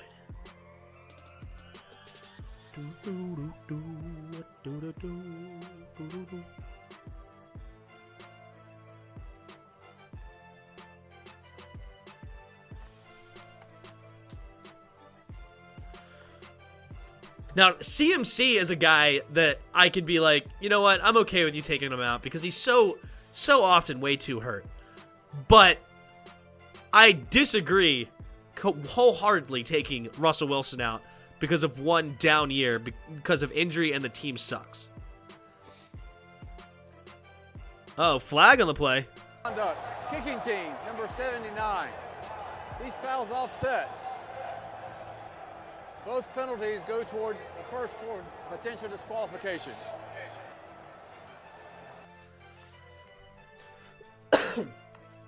All right, receivers. Adams, Hopkins, Cup at 3? Really? Diggs, Jefferson, Chase. Jamar Chase already at 6? Tyreek Hill 7. Allen Robinson at 8? Terry 9, Debo 10?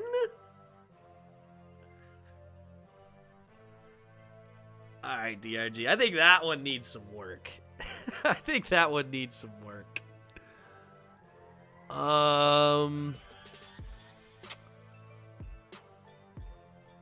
New England's Harris. Yeah, Damian Harris. There's a lot of running backs in this league. A lot of running backs.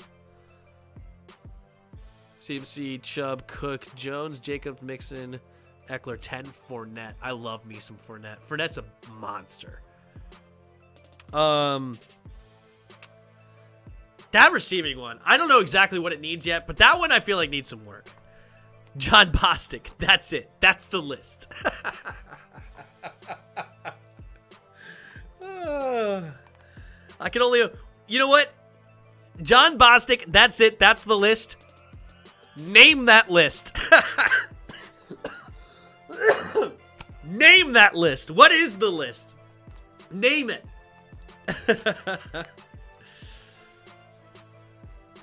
Yeah, no Keenan Allen. Yeah, that's a good. That's one that's missing. At least one. I gotta think of some other. You put me on the spot on that one. I don't know. It's interesting. 3 receivers to the right side. Baker Mayfield takes a snap. Quick throw over the middle. Caught. And Njoku will get up to the 31-yard line. 5.5 minutes to go here. Browns down by 12. Got to make some moves. Also, can you can't even say Devo's a receiver anymore? He's more used as a running back. Nick Chubb running up the middle and gets close to the first down. And they're going to give it to him. First down, Brownies. Guys, who you think should be starting middle linebacker for this team? I hope somebody new.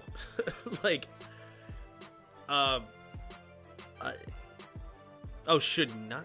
Wait, what? I'm not sure what you mean, should not. I don't want any of them to be not. I don't want any of them to be middle linebacker next season. I hope we get a new middle linebacker. Put Cole and Jamin on the outsides, and we get a brand new middle linebacker. And honestly, I don't really care who it is. Jared Davis is a guy from the Jets that kind of seems interesting. TJ Watt just got another sack. He just killed him. That's 3 sacks tonight. That is 20.5 sacks for TJ Watt. He is 2 sacks away from the record. And he's only played 14 games. 14 games! Man, if Chris was here, he would have a heart attack with all these lists. True. I don't think people remember J.J. Watt was the MVP runner-up in 2014, barely lost to Aaron Rodgers. I didn't realize how close he was. I know he was a beast, but I didn't realize how close he was to MVP. Oh, God, T.J. Watt. Oh, he almost got another one, but Highsmith took it from him. Oh, Highsmith got another sack.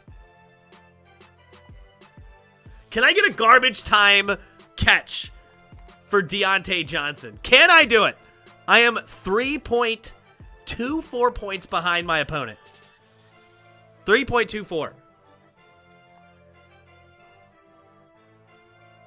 I would have won this game by a mile if I wasn't an idiot and didn't start my lineup. If I would have just put Mike Evans in like I would have, put Mike Evans in the game, I would have been winning this by 11 points right now.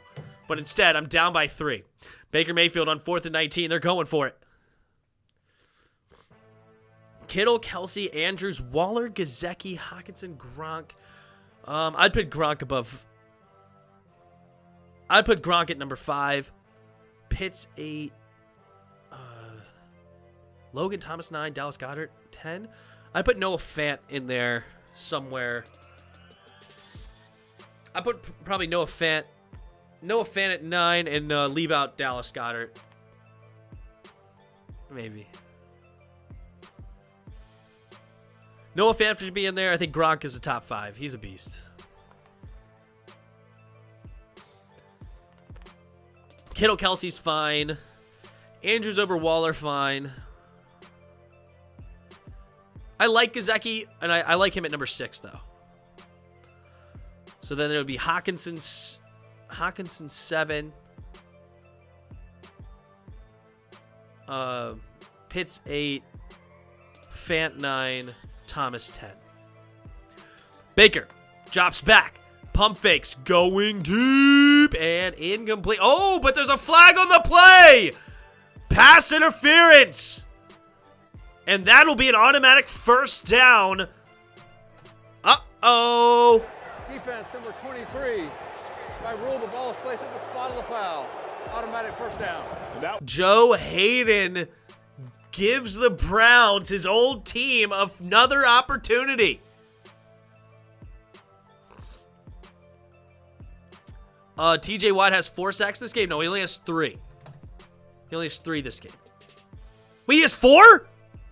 He just tied the record? I missed one.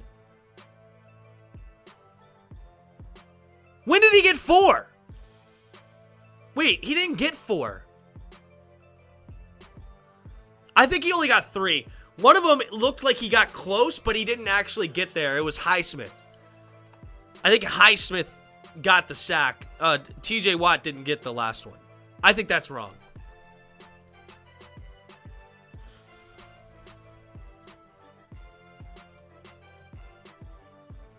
Play-by-play. Did they count a sack for him on that one? Highsmith, no. Okay. Sacked by TJ Watt. When did he get another sack? I missed this. So he tied the record? Oh, Joe Hayden knocks it away from Chubb on that one. How many times has he been sacked? He's been sacked 8 times tonight. Good night.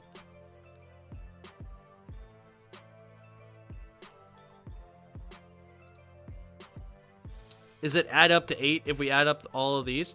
1, 2, 3, 4, 5, 6, 7, 8. Wow, it does add up to 8. I missed one? Oops. So has he tied the record for real?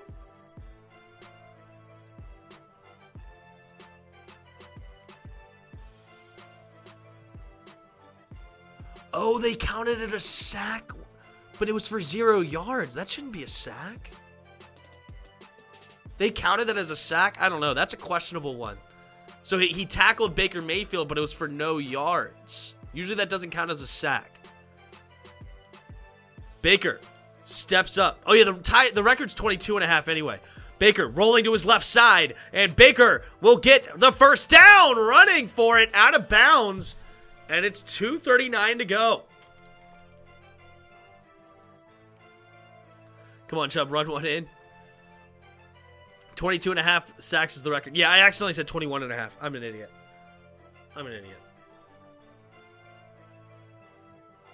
I don't know. That might end up being a stat correction on that one that says 0 yards. But maybe it won't.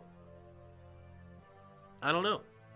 Baker drops back, pump fake, steps up, and down goes Baker. Unfortunately, TJ Watt wasn't even in on that one. Number 99 gets the sack.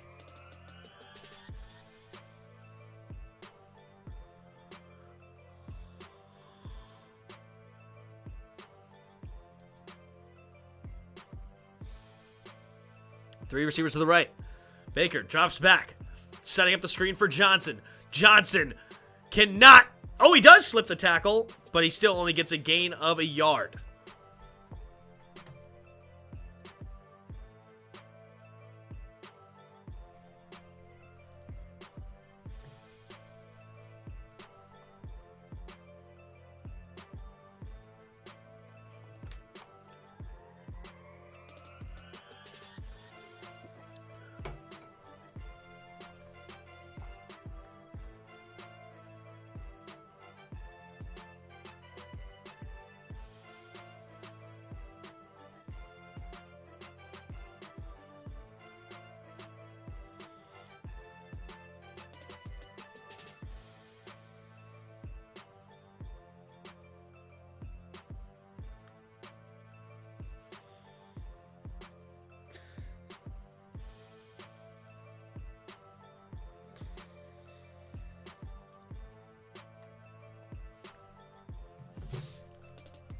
Hand in hand. Excuse me. Edge rushers, 1 Watt, 2 Garrett, Nick Bosa, Khalil Mack, Joey Bosa, Chandler Jones, Micah Parsons at number 7, Max Crosby, Matthew Judon, Cam Jordan. Trey Hendrickson has a case to be on there for sure. Oh, I missed your QB list. Sorry. Brady, A-Rod, Mahomes, Allen, Lamar, Herbert, Burrow, Stafford, Murray, Cousins. You forgot Prescott. I think Prescott is over Cousins. But, and I think Murray's probably deserving to be higher on that list too. But,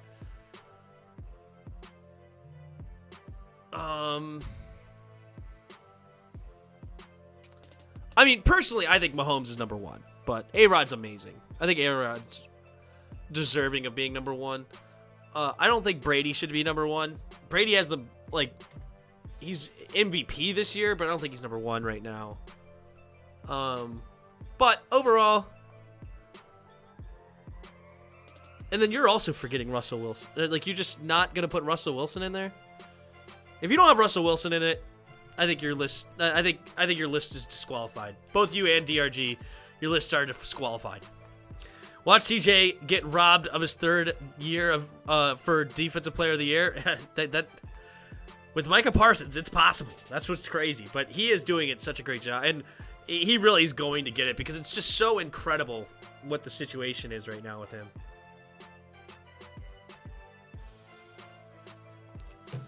All right, 2 receivers each side. Baker Mayfield in the shotgun. 2-minute warning. Takes the snap, drops back. Quick throw to the outside, and it is caught by Higgins out of bounds for a gain of about 7. TJ about to get the record? Yeah.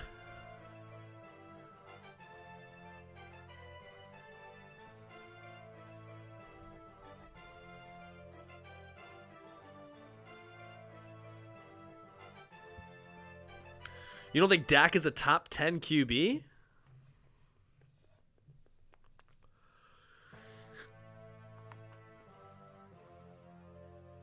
I think he's a top 10 QB. Do top coaches? It's an interesting one. Bill Belichick's number 1. That's all that matters. Jarvis Landry in motion. Baker takes a snap, drops back. Quick throw to the right side, and it is caught by Peoples-Jones on 4th and 2. First down keeps him alive. The Browns just will not die. Top coaches off the top of my head. Bill Belichick number 1. Let's go Andy Reid. I'll go Andy Reid number 2. Why not? Seems like a good coach. 2 receivers each side. Baker Mayfield in the shotgun. Drops back. Looking to throw. Going for it all. And incomplete. Nice coverage there by Joe Hayden. Looking for Higgins in the back of the end zone.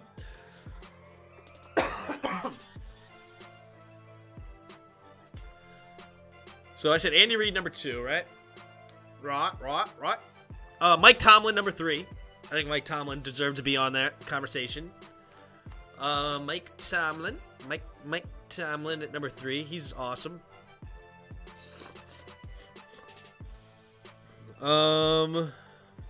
See, like, I don't know where to put a guy like Matt LaFleur. Let me make Tim happy. My top 10 list, just 10 Russell Wilsons. That's a good one, no. That's a good one. Number three. Like,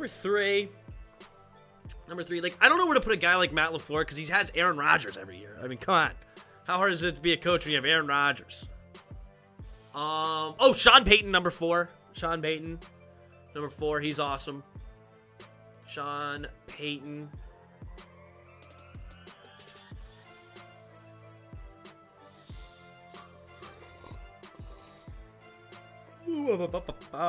I like John Harbaugh, number 5. I respect the heck out of John Harbaugh.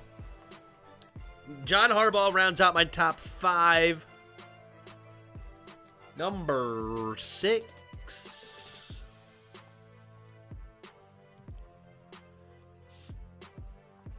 Number 6. Who do I go with number 6? Sean McVay. I'll go Sean McVay, number 6. I like him a lot. Sean McVay, number 6. Baker Mayfield in the shotgun. 3 receivers to the right. Takes the snap. Drops back. Going for the end zone. And Landry could not quite get his head around in time and make the grab. Had to contort his body. Almost made the grab anyway. That would have been an incredible catch. But he did not quite get it there. You're forgetting Bill O'Brien. Oh, yeah, he's number 1. I'm sorry.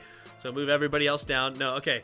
So I'm on number 6 still. Number 6. No, Sean McVay was number 6. Number 7. Oh, Mike Holmgren, he's been retired for a little bit. But we're doing top coaches now in the league now. Here we go. 3 receivers to the right. Baker Mayfield in the shotgun. Takes the snap. Pump faking. Rolling to his right. Looking. Throwing to the end zone. And it's caught. It's going to be caught out of bounds, but there's going to be a flag on the play, and that is going to give the Browns the ball at the 1-yard line. Sutton gets called for the pass interference.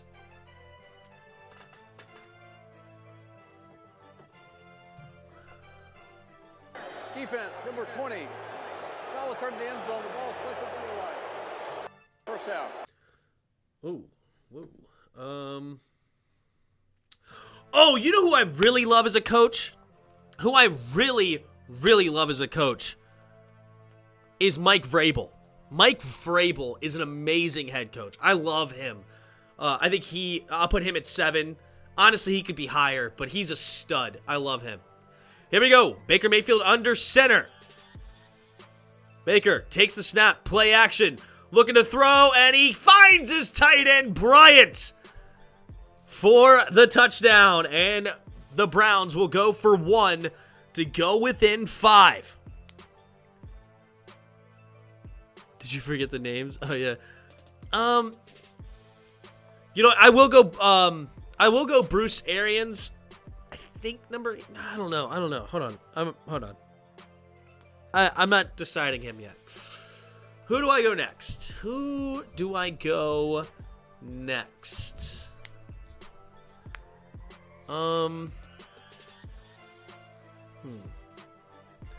Here's the kick for the extra point. The extra point is good. Here we go. Let's see. Let's think here.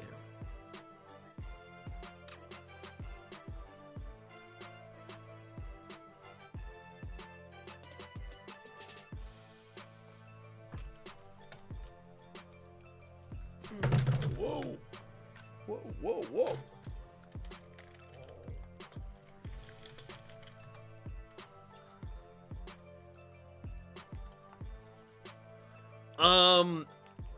Number 8. No, number 8, I'm going to go Frank Reich for the Colts. Frank Reich. I love what the Colts have been doing also. Colts are a really solid team with their quarterback and with the not quarterback. They find a way to stay competitive. So I'll go Frank Reich, number 8.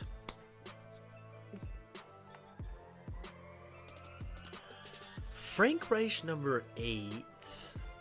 Cliff Kingsbury, number 9. You gotta respect him. Cliff Kingsbury, he's playing Madden over there. But yeah, you know what? Cliff Kingsbury, number 9. And then number 10, to round out my top 10, I will say...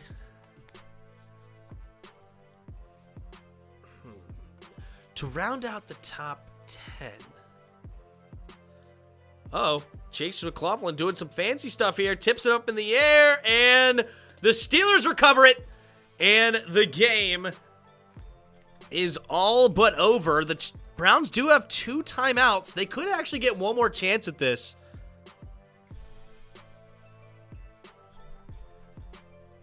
Son, you forgot Matt LaFleur, Packers head coach, on that list? I'll go Matt LaFleur as 10. Did I say a 10 already? Cliff Kingsbury, 9. Matt LaFleur at number 10. And the reason I put Matt LaFleur at number 10 is I respect it because he has one of the best records as a starting coach, like 39-3 or whatever. That's fine. Very cool. But you have Aaron Rodgers as your quarterback. He lost without him. Meh. And his offense didn't even look good. Handoff up the middle to Najee Harris. Najee Harris will get a gain of 4. Browns will use their second timeout. They have 1 more remaining with 1 minute and 2 seconds. I need a garbage time Deontay Johnson catch and a huge run. I need him to get, I would love him to ice it with a touchdown to Deontay Johnson. That would be amazing. So, yeah, Matt LaFleur at number 10. That's what I'll say. So to bring that all around back, I'm going to go Bill Belichick, Andy Reid, Mike Tomlin. Who did I say was number 4? I remember John Harbaugh was number 5. Who did I say was... Oh, Sean Payton, number 4. John Harbaugh, number 5. Sean McVay, number 6. Mike Vrabel, number 7. Handoff up the middle for Harris, and Harris will get almost to the first down marker. Let's see what they do. Okay, so Peyton number 4, Harbaugh number 5, McVay number 6, Vrabel number 7, Frank Reich number 8, Cliff Kingsbury number 9, and Matt LaFleur number 10. That's my top 10 coaches in the league right now. I think those are the top 10. And then you can maneuver them around as you wish. I like Brian Flores in Miami. You also forgot Dan Campbell. Oh, yeah, the bite off the kneecaps. That's funny. Bruce Arians has Tom Brady. And I don't even like how they're coaching it. I think Tom Brady is just actually doing big work over there.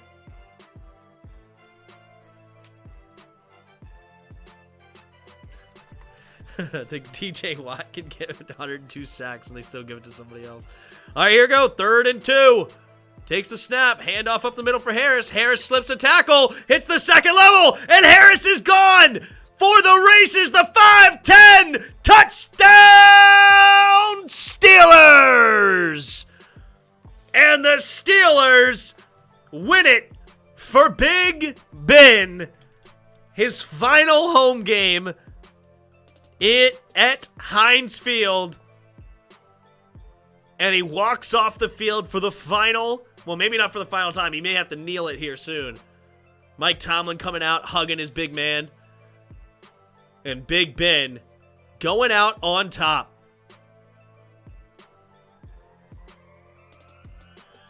Very cool. Very, very cool. Very cool.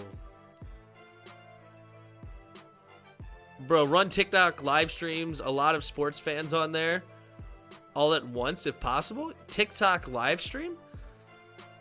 I probably could. I paid for the multi-streaming thing. I could try to figure that out.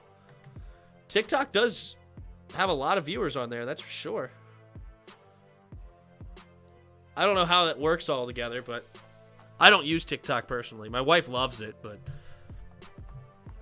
Big Ben. 123rd start here at Heinz Field. gets the W in his final outing here. See if they can find a way to make the playoffs. They're going to retire and re-sign him to play left tackle. That's funny. A whole new Tim Tebow story.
Don't know either, but I see people live streaming themselves peeling eggs, and they have like 100K people watching. That's funny.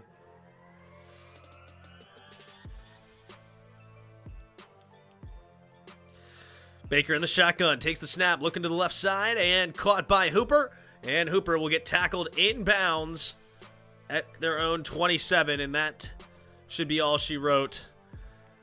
So the Browns will fall to 7-9, and the Steelers will move to 8-7-1. Let's take a look here at the playoff picture. Where will that put them? So, the Steelers now sitting at 8-7-1. Will be a half game behind the Raiders and the Chargers. So the only way the Steelers can make the playoffs is if the Colts lose. If the Colts lose to the Jacksonville Jaguars, which is extremely unlikely as we know. But if the Colts lose to the Jaguars, Frank Reich is not in my top 10 anymore. Oh, Baker Mayfield threw a pick to end it. That's very apropos. But if the Colts lose to the Jaguars, the Steelers are in with a win. And then it comes down to who gets the 7th spot between the Chargers and the Raiders. And if we look at the schedule for next week, they have it set up where the Steelers in Baltimore play at 1 o'clock, and so do the Colts and Jaguars. The last game of the night is the Chargers and the Raiders. So that's the last game of the regular season, period, Sunday night. Then on the NFC side, they got all the games of importance, it looks like, playing at 4 o'clock. So the Saints at Atlanta. When do they have the Eagles playing, actually? Ooh, the Eagles. No, wait, the Eagles are locked in, so that doesn't matter. The Eagles are in. So yeah, it's between the Saints and the Niners of who gets into the playoffs. So right now, the San Francisco 49ers, since they beat the Eagles, currently sit at the 6th seed. The Eagles are at the 7th seed. But the only team that the Saints can overtake in the NFC side are the Niners, because the Eagles beat the Saints head-to-head. So the Saints currently sit at 8-8 right now. The Eagles and the Niners are currently 9-7. So if the Niners lose to the Rams, which is very possible, now granted, also the Niners have beaten the Rams 6 times in a row. But if the Niners lose to the Rams and the Saints beat the Falcons, the Saints take the 7th seed, and the Eagles will move up to the 6th seed. If the Saints lose to the Falcons, then it doesn't matter. With San Francisco and the Eagles are making it to the playoffs, but it does matter of where do they rank. If the Eagles lose to Dallas, then San Francisco can lose to the Rams. That's no big deal. But if the Eagles beat Dallas, the Niners will then have to win to maintain the 6th seed. So there you go. There's a little bit of the playoff breakdown for next week. We're going to have a big long stream next Sunday. Be there or be square. I may stream Saturday. That's up in the air. Those games aren't as important, but I may do it. But I can't promise it. There are a couple of interesting teams, so it's not silly to watch, but the games aren't really well, Kansas City could actually still get first place, I believe, in the AFC. There's still some first place implications, which is interesting, but as far as who could get knocked out and whatnot, they got those in a pretty good order, I believe. But hey, there you go. So yeah, if you don't know, now you know. We'll be back Wednesday with the Tim and Jarris Sports Talk. Wednesday night, so be there for sure. And then Thursday we'll have skins of the game. I just texted my dad, so we will be all set for Thursday night for that. And yeah, we should have some fun. And thanks for being here. Thank you everybody in the chat. It was a whole lot of fun. Thanks Just Know for being a new subscriber. Sharam Hormozian, maybe? But thanks for stopping by. I don't know if I've seen you before or not, but thanks for stopping by. And yeah, it was fun. First time seeing your live streams, and I just want to say I love them, and thank you for actually being entertaining and reading the chat. No problem, man. Thanks for being here.